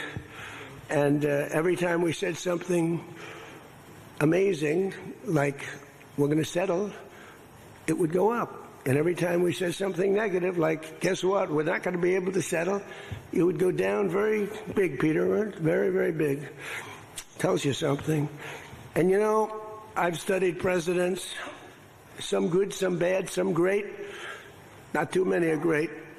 And some really bad. We had one just recently. And the one president I did not want to be was the late, great Herbert Hoover. I didn't want that. And who knows what would have happened. But bad things happen. So the past 2 days have provided a chance to discuss the details of the deal with the closest friends and allies, the heads of countries. They were all here, a lot of them. Far more than the 7, as you know, a lot of them. And they put out a statement. I think President Macron, who did a great job, by the way, did a really fan, him and Bridget, they did a great job, but they all put out statements saying they love this deal because they want to see it over. And they love the fact that the hormones, don't forget, if we were going to drop bombs, let's say we went another month, another 2, 3 months, maybe weeks, could be another 3 months, could be whatever. What do you have left? That may be nothing, but you don't have, the strait will never be open because people that own billion-dollar ships, these ships cost $1 billion, they don't like sailing ships or having their ships participate when you go up the coast and you go through the strait and there are rockets flying over your head. They want to protect their $1 billion investment. You wouldn't have oil for maybe years. These are stupid people. But nobody was tougher than me. Nobody hit Soleimani. You know, when I hit Soleimani, people thought that was the biggest thing to happen in the Middle East for 50 years. That was the biggest event. He was the boss of Iran and respected, but he was a mad genius. He was a genius, the father of the roadside bomb. When you see young men, and in some cases women, mostly men, walking around without legs, without arms, with a face that's been blown to smithereens, it's Soleimani, 95%, 96.2 they say or something, 95%. That was Soleimani did it. Happened to come from Iran, and I blew him up. You remember that? I blew him up in the Valley of Death. He got off his plane, and we followed him. And in all fairness, because they've been wonderful to me, Israel, but they didn't want to do that attack. They were all set the night before the attack. They informed me they didn't want to do it, so I had to make a decision. I made the decision to do it. But it was a joint venture, as we say in the real estate business. That was a joint venture between Israel and us. We studied it for a month. We knew what plane he was going to be on. Almost a month before, he only traveled on commercial airliners, the big ones with lots of people, because he knew we wouldn't shoot him down. He's very smart. But we knew he was going to be on that plane. Followed him. And then Israel informed me that they won't do it. And I had to make a decision. I had some very good generals, and not the ones you see on television, very good. And I want to thank also Pete Hegseth and General Raisin Kane, who's phenomenal. Okay, these guys are phenomenal. They can't be better. But I had some good generals, and I said to them, well, if Israel's not going to do it, we're all prepared. Do we do it? Do you like doing it or not? He said, sure. If you want to do it, we can do it. How well? We'll do it just as well or better. We'll do it ourselves. We don't need anybody. So we took out Soleimani. One of the biggest events to happen in the Middle East, maybe ever, but they say 50 years, they say 100 years. I was with the Prime Minister of Pakistan. He said it's maybe the biggest event that has ever taken place. Nobody could believe it. So that's when it started. It didn't start like 3 or 4 or 5 weeks ago. And Obama wouldn't do it. What Obama did was he did the JCPOA. He loaded up a plane with $1.7 billion in green cash from banks all over Washington, Maryland, and Virginia. They were stripped of all their cash. They had no cash to do payrolls. It all went into a Boeing 757, a wonderful plane, and they flew it to Iran. And they gave it out to people. They bribed people. They thought they were going to get it done. Then they gave billions and billions of dollars after that. And they got a deal that was a road to a nuclear weapon. I get so angry, I guess. I'm allowed to get angry when I watch the Democrats. They talk about it all the time. We had this deal done. You had a deal that was going to give them legally a nuclear weapon. And if that happened, Israel would have been blown away. And in all fairness to Bibi Netanyahu, who happens to be a good man, gets a little excited sometimes. But he happens to be a very good man. We've had an amazing partnership. He's been an amazing prime minister. We have a little dispute over Lebanon. I say, you can do a little softer touch, Bibi. You don't have to knock down a building every time somebody walks into it that's from Hezbollah. But it's been an amazing partnership. But he will say, we're the big partner, and he's the very small partner, and that's true. So he came to the country, and he begged Barack Hussein Obama, the president, not to do the JCPOA. He said it could be the end of Israel, and it would have been if I didn't come along. And Obama didn't listen to him. Bibi actually went to Congress and pleaded with them, and he got nowhere. And they had this horrible deal that was horrible for Israel, and that's where it stood. And then I came along and I terminated that deal. It had very little time left. You know, it was a short-term deal. You know, with countries, you need hundreds of years. You don't need 8 years and 9 years. This isn't like you're signing a lease on a candy store at the corner. You need hundreds of years. This was a short-term lease. It expired long ago. Had I let it run, it expired. You wouldn't have been around. A lot of people wouldn't have been around. But Israel would have been terminated. I think the whole Middle East would have been terminated. You saw that when everybody was shocked that all these missiles, they were aimed at these different places. Qatar, Saudi Arabia, UAE. Think of it. Bahrain, Kuwait. They got hit. Nobody thought that was, even I didn't think it was going to happen. They didn't think it was going to happen. They were going to take out the entire Middle East, including Israel. And if they had a nuclear weapon, they would have used it within moments after getting it. So I made it very tough for them when I terminated the Barack Hussein Obama catastrophe. JCPOA, one of the worst deals. NAFTA might have been worse, but that was worse economically. This deal was really dangerous, what he did. He gave them everything, including a lot of money, which we don't give them, by the way, just in case you have any question. We'll be giving this out so you can read it and you can see. And it's a memorandum of understanding. If it doesn't get done in 60 days, that's all right. We go back to bombing. You know, I don't want to do that because it's so good. But we might have to because we're never going to let them have a nuclear weapon. But they've agreed not to, and you'll see that very clearly in the agreement.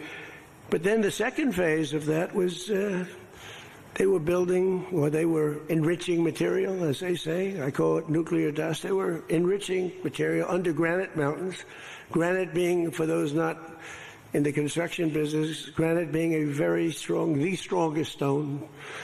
It's not as pretty as marble, but it's much stronger. It's a lot stronger. Like the new granite I put on the stairs of the White House going to the Oval Office, the black granite, it's rated 1 million years plus. No marble's rated that. Marble's rated 100 years if it's outside. So these are granite mountains, and the B-2s came along and they hit those air shafts in the dark at 1 o'clock in the morning with no moon.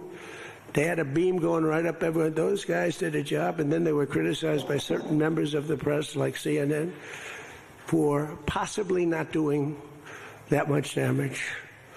And it turned out that the damage was far greater. Those mountains collapsed right on top of everything. Nobody's going to get that for a long time unless we want to get it. We'll get it.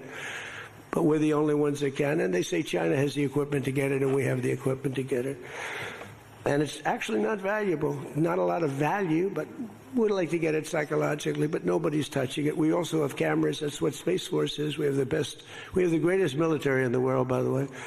But I'm proud of Space Force because I started it. We have Space Force cameras on every single door, well, there are no doors. They've been pretty well shattered, but every area of that. If somebody walks in and he's got a badge with his name on it, like Mohammed something, which is about a 50-50 guess, Mohammed something, they can tell the name, they can give you a serial number, we can see things you wouldn't believe, the quality of the stuff that we have. That's why we've been so successful. That's why our blockade will go down in the annals of history as being unbelievable. Nobody's ever seen a blockade like that. It's like a steel wall. So what happened is we then terminated that, and I call it the nuclear dust, and that was the end of that. But if we didn't hit that with the B-2 bombers, or if it wasn't successful, they would have had a nuclear weapon, a nuclear bomb at a very high level, not the highest, but it would have been a very high level. We have much bigger, but we hope that we're never going to have to use it. We have the most. Russia has second. China is very far behind, but going to catch up, unfortunately. You know, they're catching up. But we have the most. We have the most powerful. But we also have the most. But Russia's not far behind. And then you have China in third place, but within 5 years, they'll be probably even. And we ought to make a denuclearization deal. It would be so great. We don't need all of that. We don't need to be able to blow up the whole world 300 times over. It's terrible. It's really, if we could do a denuke deal, I'd love it. And one of those two is very willing to do it, I will tell you, but the other one is less willing to do it. And you need all of them.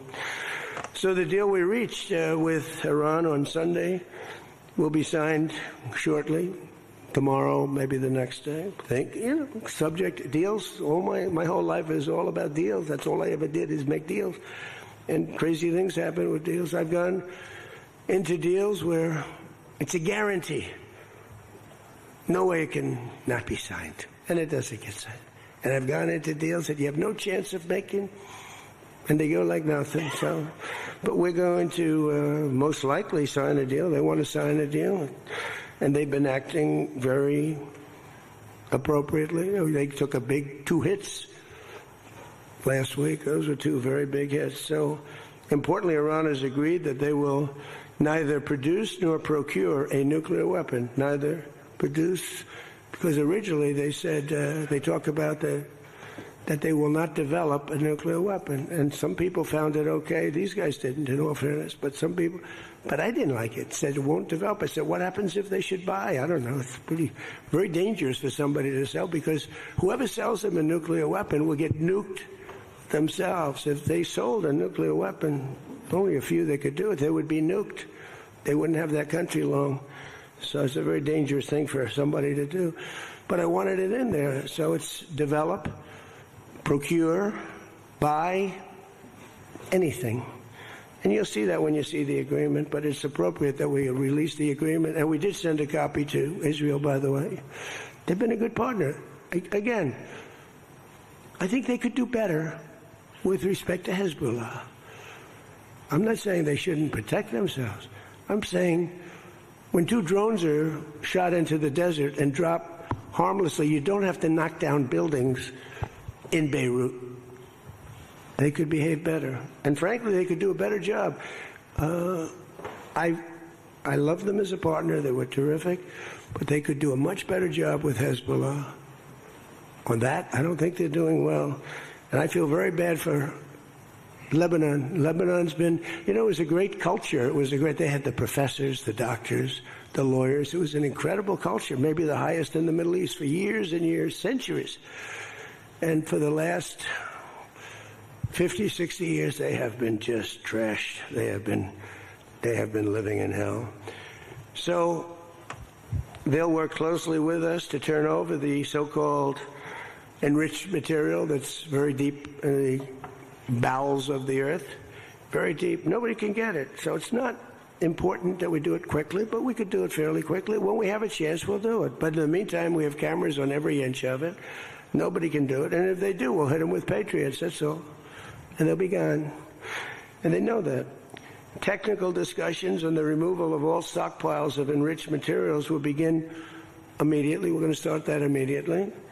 And unlike Barack Hussein Obama, who sent Iran pallets of cash and any relief they receive under this deal, they'll have to get based on merit. And it won't be from us. We don't have to give them anything. But some people may want to invest. Like, what are you going to do? Say you can never, ever invest in a country? I mean, it's pretty tough. I don't mind being tough, but it's pretty crazy. You can invest in a country. You can invest in any country you want, but you can't invest there. Well, they need investment because we did $1.5 trillion, maybe $2 trillion worth of damage. So somebody's going to have to help them out. There's no guarantee about helping them out, and could be their neighbors will help them out a little bit. I don't know. But it's a lot of money. Almost nobody has that kind of money. That's the kind of damage that was done. But we're not investing any money. There was a fake story. There was a fake news story that got a person, a good person. J.D. made a statement. It was a perfect statement. And they reported it in a very strange way. But that's why it's fake news, I guess. So we don't give them money. We don't give them any of that. And what happens is with time, if they behave, if they be a citizen of the world, a reasonable citizen of the world. And I think this group, again, I didn't do this for regime change, but I think this group is regime change. I mean, hey, the first group is dead. One little morning, having breakfast, the whole group, they thought they'd never be caught because we never bombed during breakfast, but we bombed, and they all, 88 people. And I'm not proud of it at all. But the second group came in and they were very unreasonable too. And they were all gone. They were all gone. And then the third group, we've been dealing with them. Couple left this planet, but we've been dealing with them. And again, they've been fine. I mean, I've had a lot easier. I've had some easier ones. They're tough. They're smart.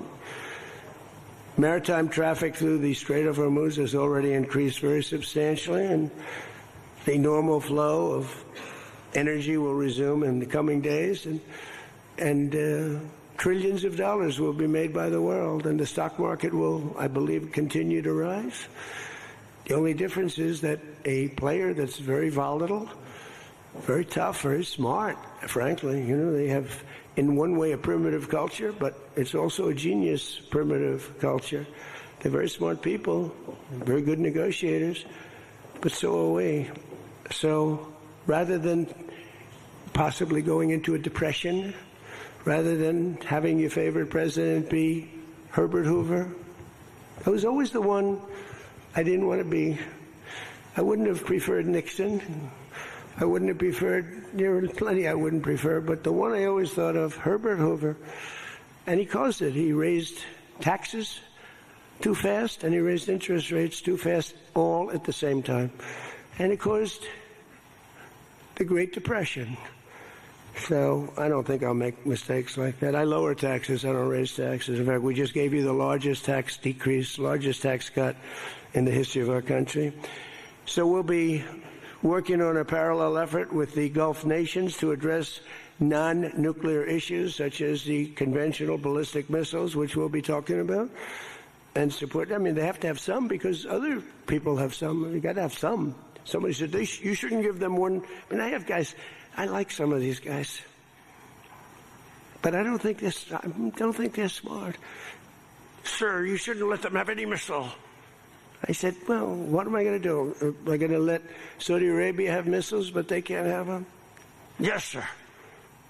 It doesn't work that way, It doesn't work that way. And missiles aren't the problem. Missiles they hurt a little location, but they don't blow up the planet.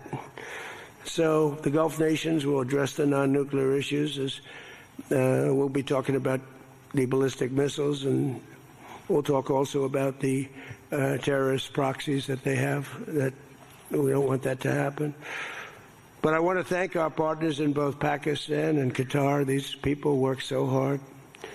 And they knew him a little bit. in the case of Pakistan, quite well. In the case of Qatar, they were sort of at odds. And, Qatar was great because they had right next door. When I flew from that location to Saudi Arabia, I'd fly for 40 minutes, and I'd fly to UAE for 40 minutes, to great leaders there, by the way. In the case of Saudi Arabia, the father's still alive, and he's fantastic, and the son is going to be great. He's going to be great. The Crown Prince and Mohammed at UAE is an incredible warrior. He was dropping bombs. Last week I said, who the hell's dropping all those bombs? It was UAE. He's a good fighter, Mohammed. But every administration for decades has sought to get Iran to relinquish its nuclear ambitions, but the threat only got bigger. The words got bigger and bigger and stronger and bigger, and nothing ever happened. And Iran got stronger and tougher. If we didn't blow them up the first time and then blow out those weapons, they would have been unstoppable. This should have done, what I'm doing and what I did, should have been done years ago. Would have been much easier, much less firepower. But it wasn't. And again, I want to thank all those countries, and I want to thank Israel and Bibi Netanyahu. So obviously the breakthrough would not have been possible without the unprecedented pressure the United States put on the regime over the past year and a half. But again, it started a long time ago. It started with the death of Soleimani. That was a big deal. No president in history has ever been tougher on Iran than I have, and they know that. And by the way, if they don't honor the agreement, or some things aren't even mentioned in the agreement, it's a memorandum of understanding, but we have an understanding of certain things without writing it. And if they don't honor that, we'll probably go back to bombing them until they honor it, It's amazing what bombs can do. So I say it. The Obama deal was a road to a nuclear weapon, and let's call it the Trump deal, was a wall for a nuclear weapon that the nuclear weapon could not get through. Nobody's going to get through it. We built a wall. They weren't going to have it, and that's what we have right now. And it says very clearly, the most important clause to me, too, number one, the Strait opens, but that's much less important than the other clause, clause number whatever, 5, 8, is a very strong statement that they will never have a nuclear weapon. And it doesn't say they'll have one in 5 years or 10 years or 20 years.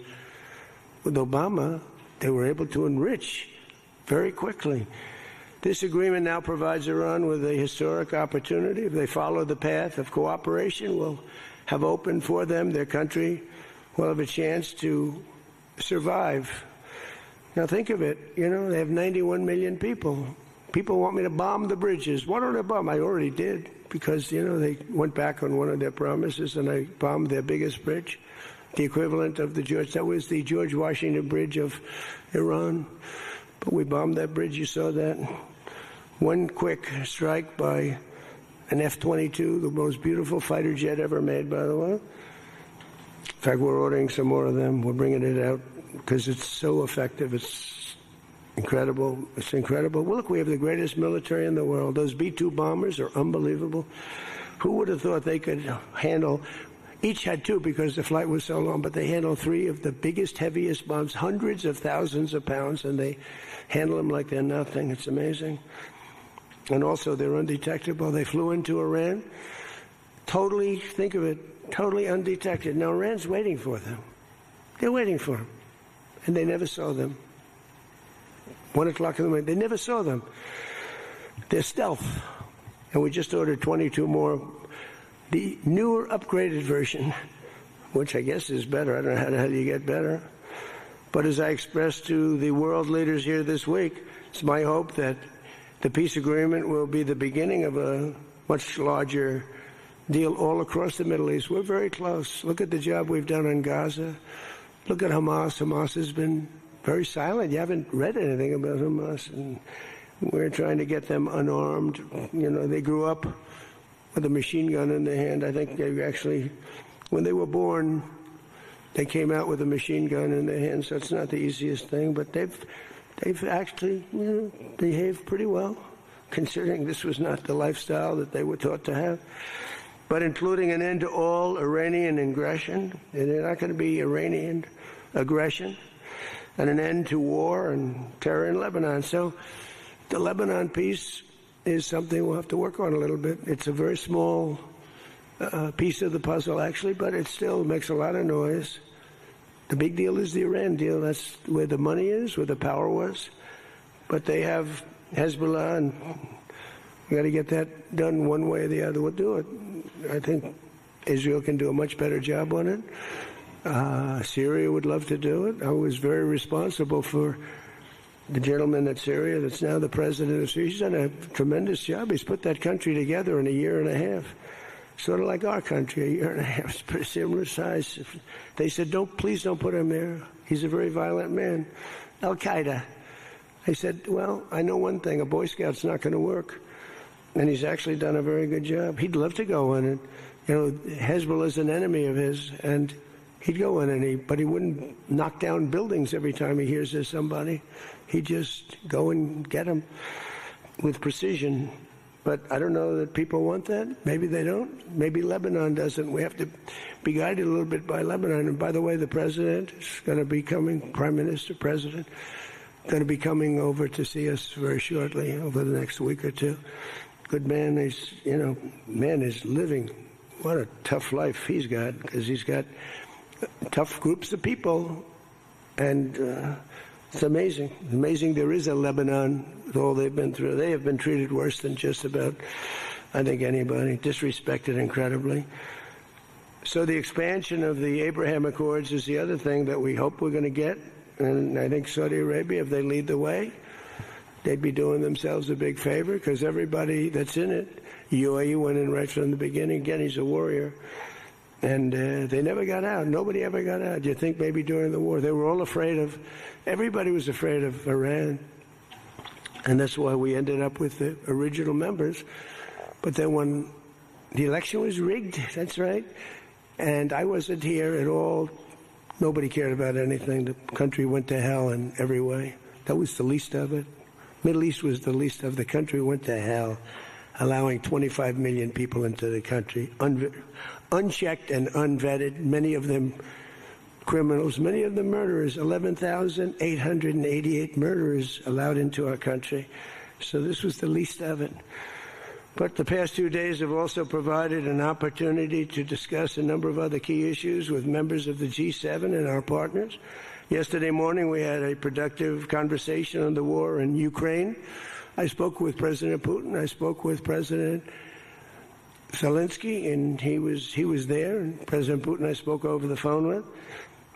And something's going to happen. They're losing a lot of people, a lot of soldiers are losing soldiers. Both are losing a lot. Russia's losing more because they're the offensive ones. And when you're offensive in war, you lose more.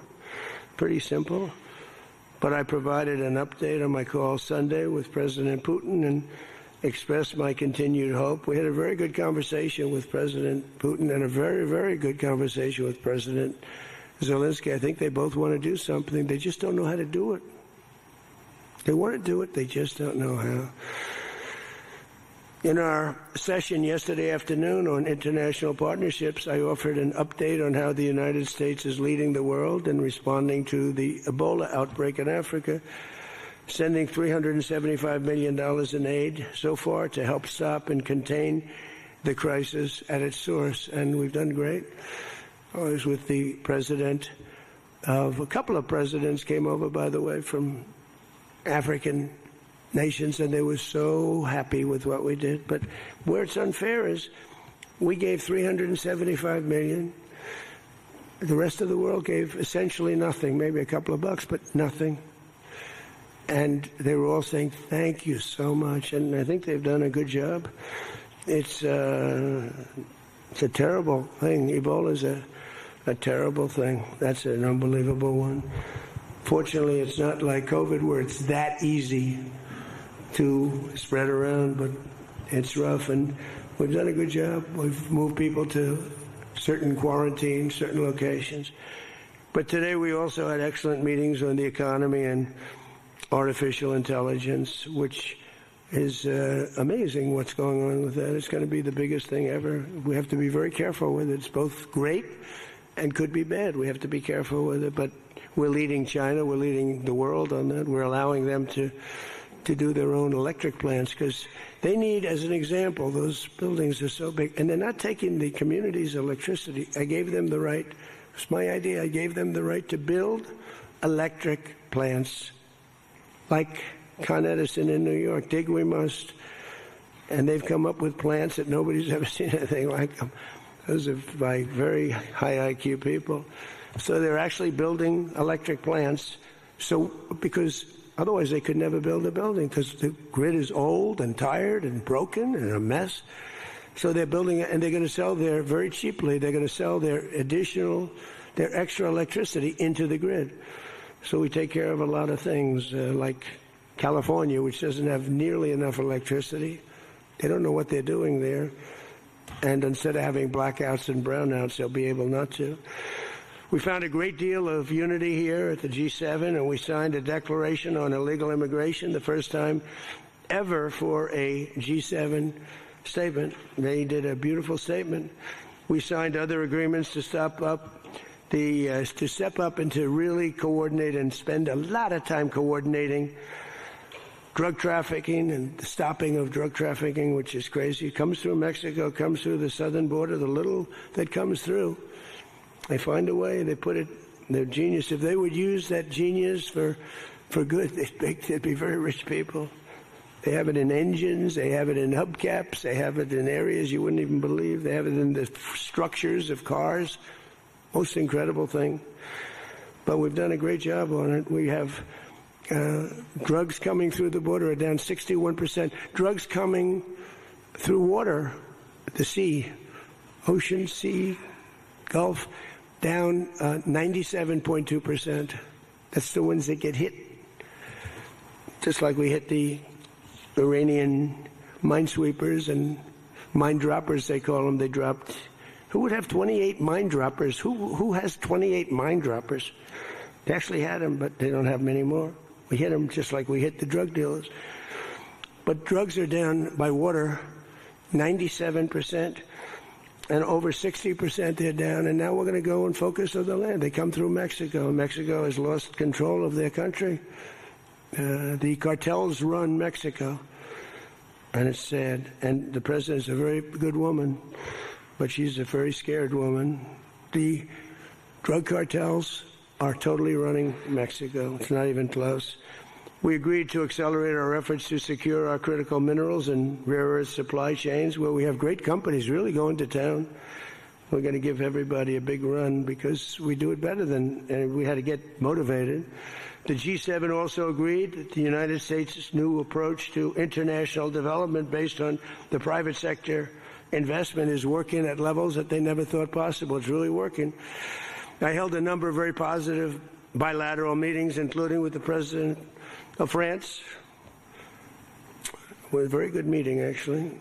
The Emir of Qatar, Sheikh Tamim, who's, I tell you, I wish I could really know the guy. You know, some people say, well, he lived in that neighborhood.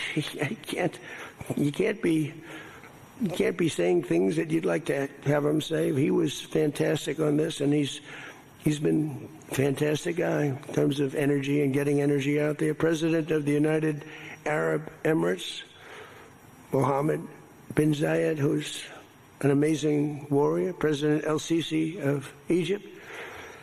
Prime Minister Modi of India. We spent a long time together today. I spoke to Mohammed. I spoke to the Crown Prince of Saudi Arabia a number of times. They're all so happy that they're still. You have to have them happy too, you know. We're using their airports. Not that they could stop us if we didn't want them to, but it'd be nice that I went to get that little sucker. But I missed. I hate missing. But we spoke to all of them and many countries all over the world. So every country, I think Israel too. Look, think of what Israel's getting. They're not going to be nuked. It's very simple. I told Bibi, your biggest risk was that they drop a nuclear weapon into the middle of Israel. They'd only need one, and there would be no more Israel. Think of it, Bibi. You got the best, the most important thing that you were asking for is that. So I think they're happy. some people are going to be, not him, but there are some people, some writers, some that I thought were friends of mine, but I don't want them as friends anymore because they're either stupid or they're bad people. But we stopped nuclear holocaust, and it stopped too. I mean, there's not going to be any of that. So from the beginning to the end, it was clear that this week America's back. It's bigger and better and stronger. We're more respected as a country right now, I think, than we ever have been. And we were a laughingstock 2 years ago. They would laugh at us. We had a man that should have never been there. You know that. A man that would walk up to a podium once every year, and they'd ask him, what flavor ice cream do you like? I like vanilla. Then he'd try and find the stairs, which he couldn't find most of the time, and he'd leave. This is very unfair reporting. And then you said you didn't know about that. You didn't know there was something wrong. We can never let that happen to our country again. To me, the worst. We had the worst inflation ever. We had the worst in prices and the costs. It's all coming down now because the oil is bringing it down. You're going to see numbers that are going to be amazing. But this evening, I look forward to a very special dinner with President Macron and his fabulous wife at the Palace of Versailles. I sort of like that palace. Has a lot of gold. I want to check it out. It's a beautiful palace, maybe the most beautiful of all. I hope you're going to get to see it. The ones that are traveling with me, I hope you're going to get to see it because it's amazing. But they asked me if I'd stay a little bit longer and go to Paris.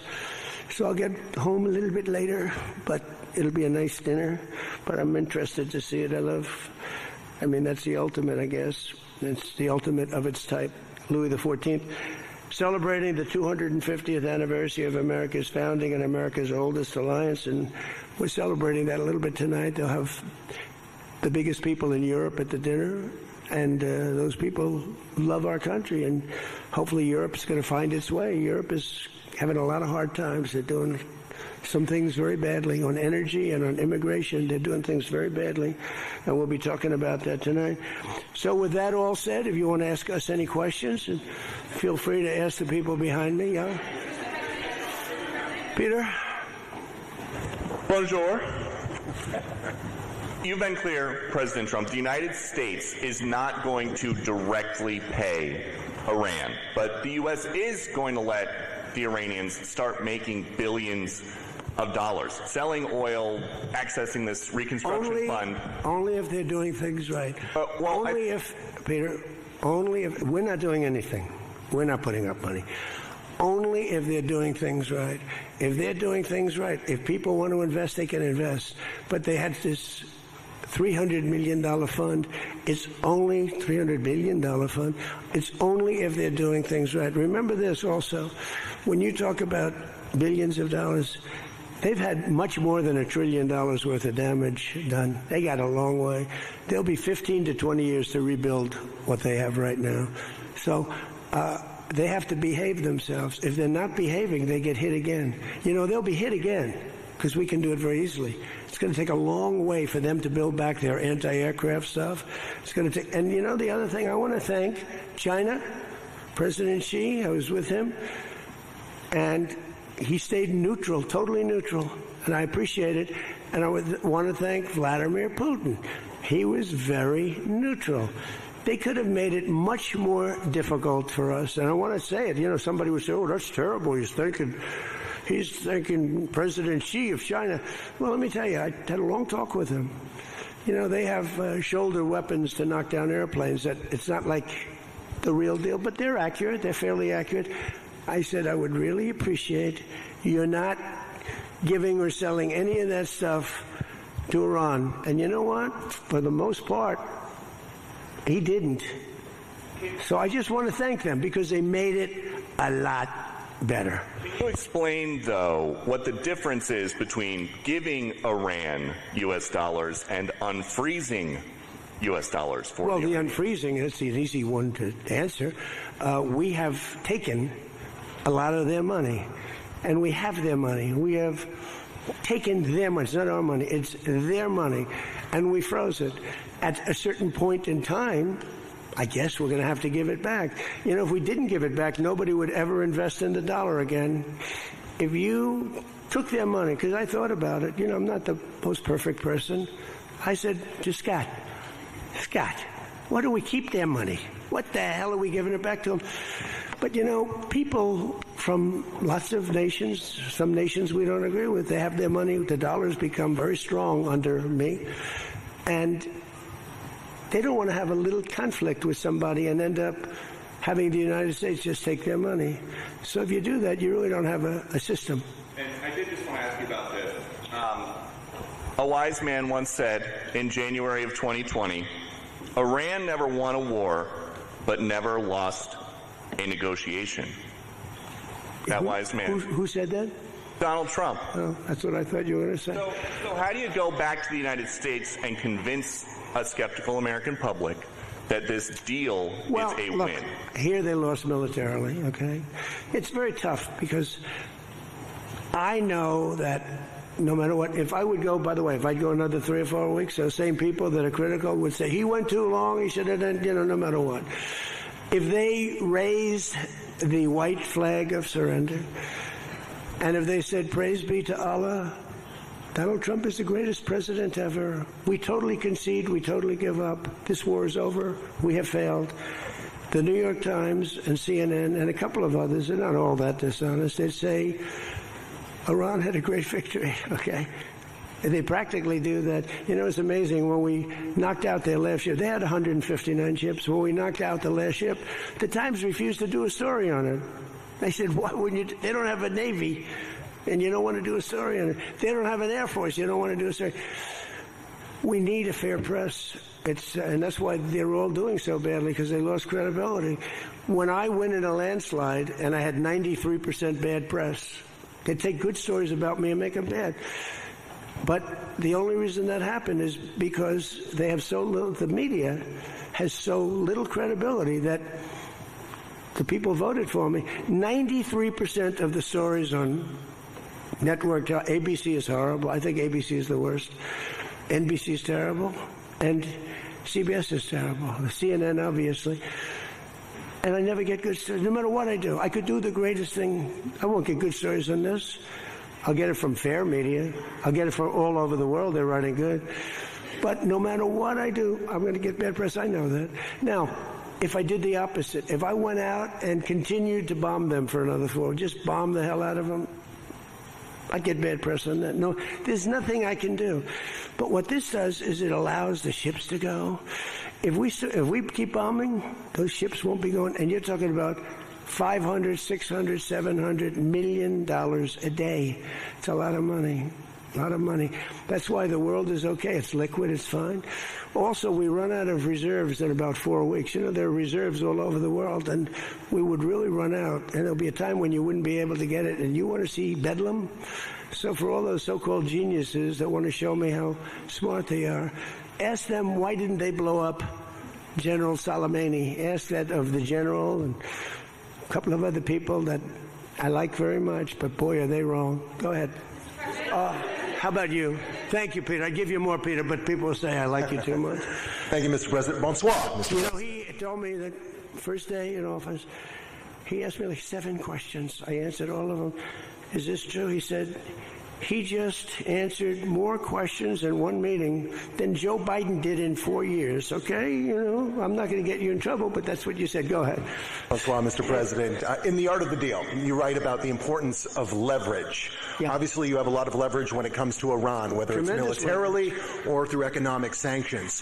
What leverage, sir, do you have when it comes to Israel and Hezbollah to ensure that they abide by the ceasefire? Well, I think we have leverage just by the fact that we really have Iran now has to be good. They have to behave. And we might help. That's a much smaller conflict. It's a conflict that should be able to be over with. I'm surprised it's taken so long. And it's a much smaller, but we have a lot of leverage. We have the greatest military anywhere in the world. We have the strongest, most powerful. Look at the blockade. By the way, the blockade was more impactful than all of the bombing raids where we dropped $1 billion worth of bombs on Iran. The blockade was so incredible. The naval blockade, the admiral, the whole thing, not one ship got through. That meant no money got through. They were dying. They had no money. They have inflation that's 250 or 300%. They have no money. We have tremendous leverage. We have the leverage of the economy as an example. We'll get that done. That's a small one, and we'll work with Israel and get it done. But I'd like to do it.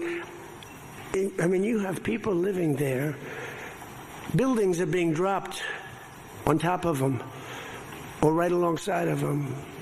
How would you like to live there? It's so unfair, especially Beirut. You know, you go into Beirut, and I looked at the scene 2 days ago, yesterday, where they hit. That was a big hit. That was unnecessary in my book. Yeah, please.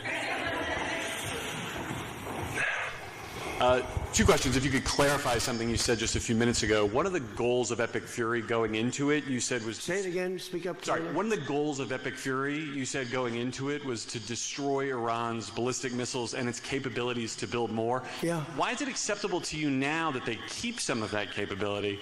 And Iran is... What are they keeping? What are they keeping? They have less than other nations now. We knocked out probably 85% of their missiles. The rest of them are underground. They can't even get them out. You know, the other night's raid, I think it was on the first night, we knocked out hundreds of their missiles. Actually, by mistake, we were hitting an area, and you can sort of see when the bombs are going off, and then you see one that looks like, wow, what happened? A lot of missiles knocked out. No, but what are you going to do? Let's spend another 2 weeks and give them none. They don't want to be firing missiles right now. They're going to have a hard time rebuilding. And the people from the Middle East, if people want to invest, and again, they don't have to invest at all, but if they do want to invest, it does have oil. It does have probably a future, but it's going to take a long time. But are you going to let the 91 million people starve to death? I mean, one of the things I was very intent on, they have water desalination plants, very good ones. I could have knocked them out in 5 minutes, just like I knocked out Cargill, and I knocked out everything but the oil. I said 25, it was so complete. The only thing there is the pipes coming with the oil, because I didn't want to ruin the world market, because they do a lot of money. But I didn't want to do that, no. It would have been so easy. It would have been easier, and I would have satisfied a group of 10% of the people, but it would have been the wrong thing to do. And it could have caused an international depression. Iran's position, maybe not. Iran's position has always been that their nuclear program was for civilian purposes. If they come back after the signing of this and say they want to continue to have a civilian nuclear program, is that acceptable to you? Well, I've said to them always, I say, look, you have probably the third largest oil reserves in the world. What the hell do you need nuclear for? You need nuclear for some electricity. So I've always felt that way. So we've been pretty tough on that. It is a little hard, though, when you say that somebody wants it, other people have it, other adjoining states have it, and you're not letting them have it for purposes of electricity and things like that. It's always a little tough. You have to use a little common sense, please. New York Times, please. Thank you, Mr. President, for the question. Now that you're approaching a new phase in this conflict with Iran, can you now say whether you will hold anyone in your administration accountable for the strike on a school that killed more than 100 children on the first day of the war? No, if it was a fault, and as you know, that's under investigation. It's such a strange question to be asked at this state, because you're talking about a long time ago, but nobody did that on purpose. I guess you'd have to say about them, what about the thousands of soldiers that they blew up when they opened their car door? What about the thousands of people that were killed by Iran? No, mistakes are made. War is nasty. But I know it's under investigation, and I could have a report for you tomorrow. Or I would ask Pete Hegseth that question, because they have it under investigation. Please. Mr. President, you've been saying all week that this deal permanently prevents Iran from getting a nuclear weapon, but the drafts of the deal that have been floating around barely mention Iran's nuclear program. So can you explain how exactly the deal achieves that goal? So when I say permanently, it should be permanently. But if it's not permanently, we will bomb them. They will be bombed, just like I bombed them on Wednesday night and Tuesday night, and was going to bomb them on Thursday night at a level that was 3 times greater, and they knew that. I will bomb them. Now, that's with me as president. If you have a weak, pathetic president. Maybe that doesn't happen, but I can only do the job that I have to do. I have a long time to go. I have almost 3 years, close to 3 years. Time is going fast. But our country's become, we're the most respected country in the world. Those leaders today, they said, we used to laugh at you. 2 years ago, the same guys, they'd laugh at the country. And now they say, you're the most respected country anywhere in the world.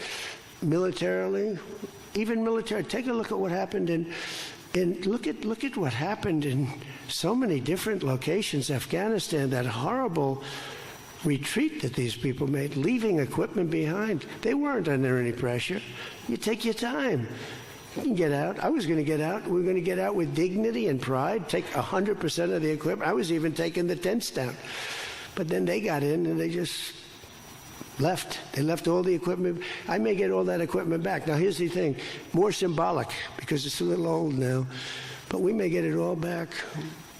So you're threatening... Afghanistan is kissing our ass. You know that? So you're threatening to bomb Iran if they don't comply, but there's nothing enforceable in the deal itself. Is that correct? Doesn't have to be.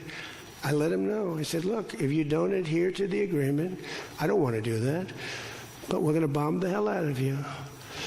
And I don't think that they're going to veer from the agreement. What else am I going to do? Am I going to say, I'm going to take you to court? Let me take you to court. Let me sue you. No, we're going to bomb the hell out of them if they violate the agreement. I don't want them to. I want them to honor the agreement. Again, the straits closed up. Bad things can happen. You know, in war, terrible things happen. Like you mentioned the question before about a school gets hit. Other things get hit. Bad things happen in war. War is a nasty place. I see it. I see it. I see it better than maybe anybody has ever seen it. Go ahead, please. Thank you, President Trump. Oil prices are now plummeting. How do you see this agreement further affecting energy prices in the U.S. and the U.S. economy in the long term? And secondly, Mr. President, how do you think Vice President J.D. Vance did on The View yesterday? Well, first of all, thank you for the word plummeting, because that's what's happening. Oil prices are plummeting. And that means oil prices are going to come down.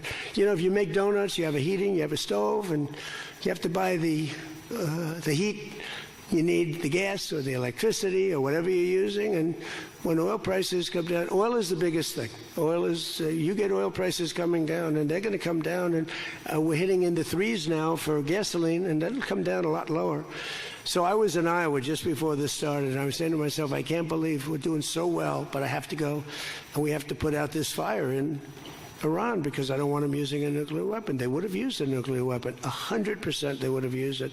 The only question is, was it going to be that day or that week? They would have used a nuclear weapon. They were on the way. And I said, we're going to have to put out the fire.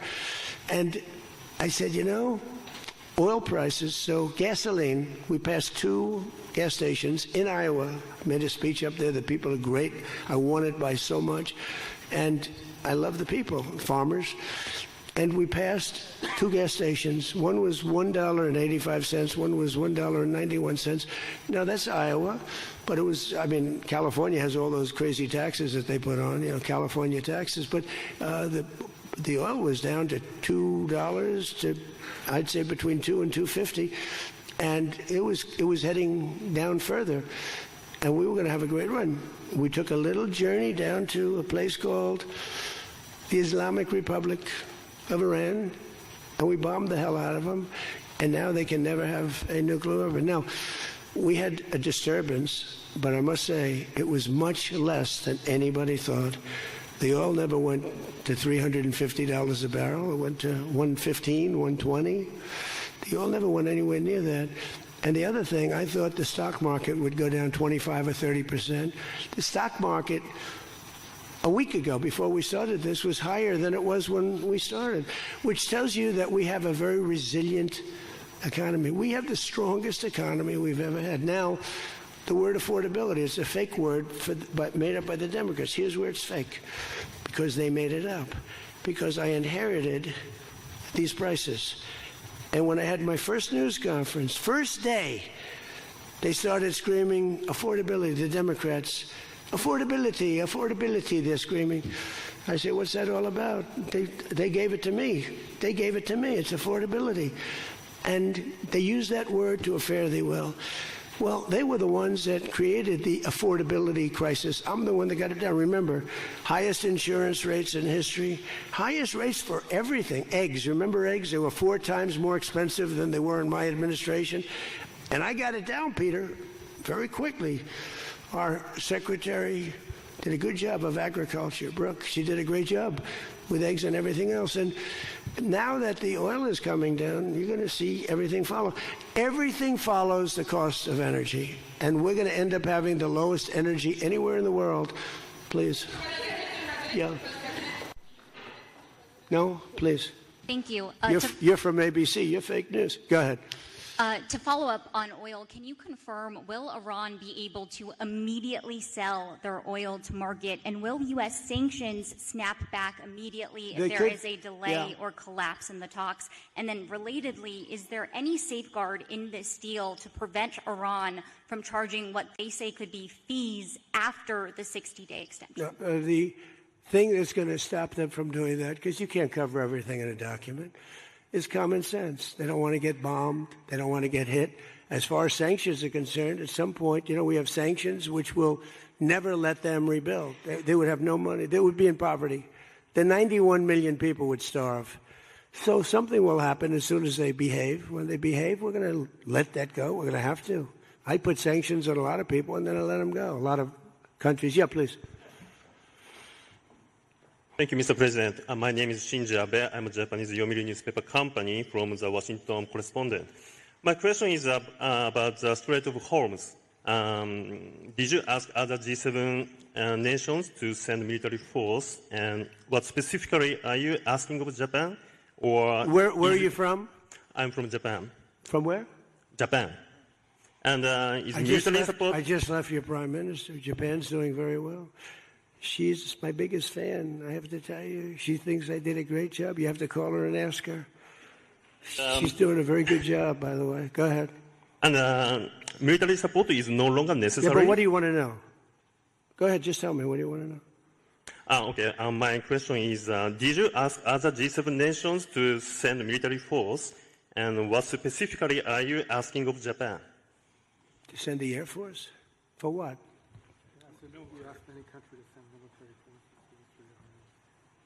Oh, other countries, not just Japan. No, we don't need it. Oh, by the way, they all want to do it.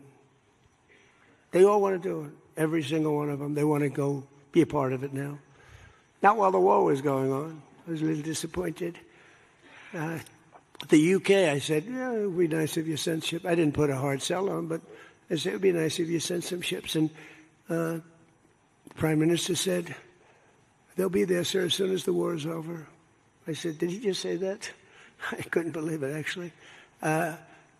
Japan has offered to get involved. But, I'll be honest, Japan was not willing to get involved during the war.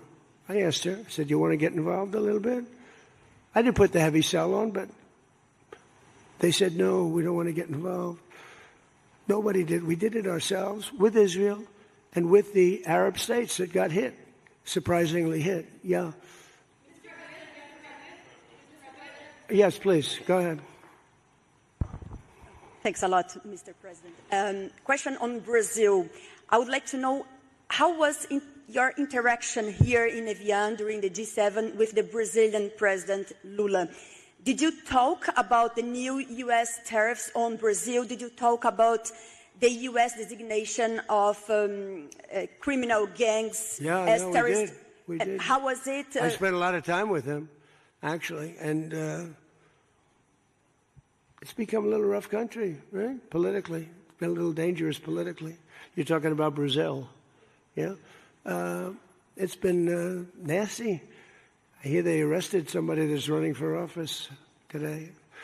I found that out after we left. I just said goodbye to him, and I heard that they arrested the Bolsonaro Jr. He was doing well in the polls, and they arrested him because he made a statement in Texas. They arrested him, or they want to arrest him. They have something out for his arrest. No, they play pretty tough. But nobody plays tougher than the United States. Look, our elections are totally rigged. We have rigged elections. Please, in the back. Yes, sir. Go ahead. Thank you so much, President. Thank you. Sumu Sakamoto, the Asahi Shimbun. For G7, the concept of the rule of law has long been considered the core principle. During this summit, any of the leaders expressed any concerns on the possible violation of international law on the attack on Iran? No, actually the opposite. They felt they were very dangerous. They were very relieved because they could get hit too. They were very relieved. No, we never discussed that.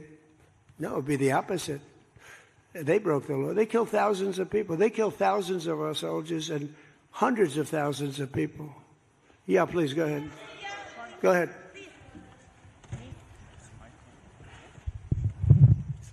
Okay. Mr. President, yes.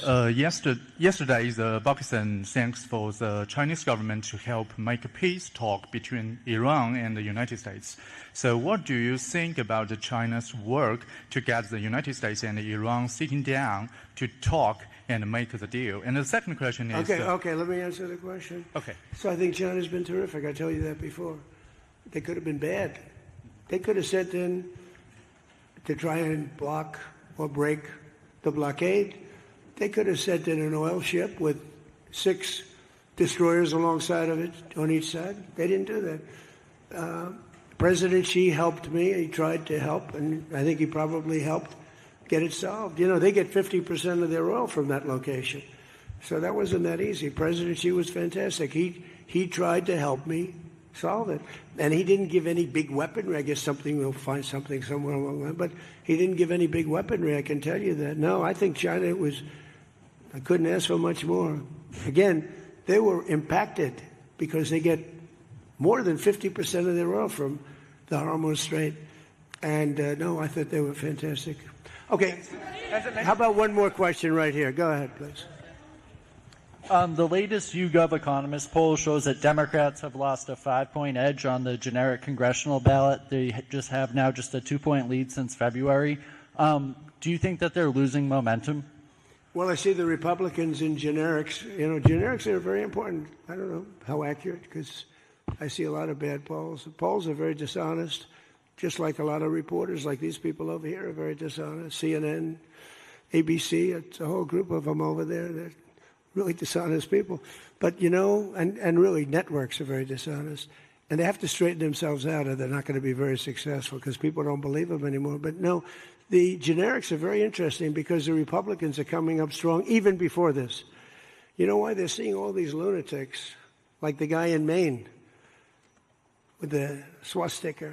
You know, for 10 years they've been calling me a Nazi. And now they have a Nazi running. He's got a tattoo on him. I've been denying it for 10 years. They know it's not so, but they've been calling. I don't think they can call it to me anymore. You know, one more. Go ahead, Peter. Let me finish with Peter because he's been better to me than he's been to Biden. Thank you, President Trump. I have a question about this weekend. Why not stick around for the signing ceremony with this Iran peace deal? I might. You might. Yeah, I might, but I'd rather, this is a memorandum of understanding. It's very important, but it might not be the kind of a document that I should be signing. There's some element to this where you send the vice president. If it works out, great, you look like a genius for sending him. And if it doesn't work out, it's the vice president's fault. I like that idea, sure. Well, this way, if it works out, I'm going to take the credit. If it doesn't work out, I'm blaming J.D. You better be careful, J.D. He's going to turn his plane around and get the hell out of here. Yeah, I like that idea. I think it's a good idea. Thank you very much, everybody. Thank you.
Check, check.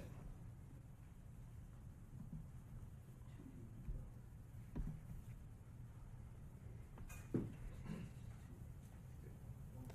we good on the side camera, Mike? Good.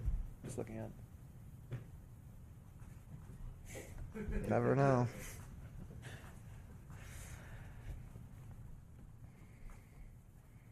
Okay, CNBC and Bloomberg, is there anything else you guys would like to check? The mic dropped again? It's really low again, Ali. And let me know when, Ali. Okay, try again. Mic check 1, 2, 3, 4, 5, 6, 7, 8, 9, 10. FOMC meeting.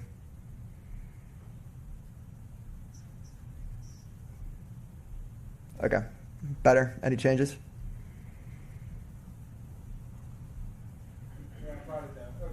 I'll leave it at where it is. Okay, we're going to leave that where it is, where we just concluded that check.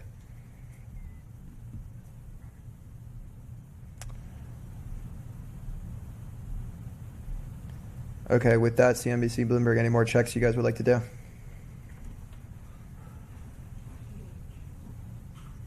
Good. You're right. Yeah. Sorry, you cut out there, Bloomberg. What did you say?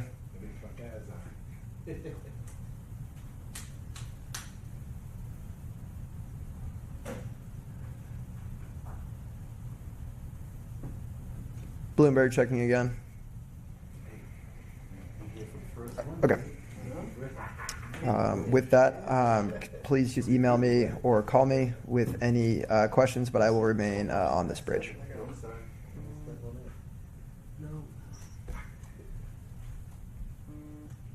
Okay.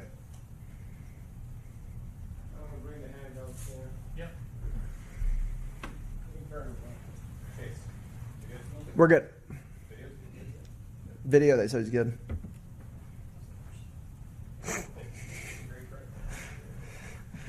You must be an expert, Mark. I suppose.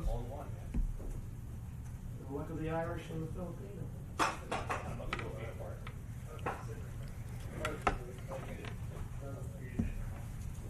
So yeah, vote one. Yeah, that's how I got it in my head. Yep. One there and then.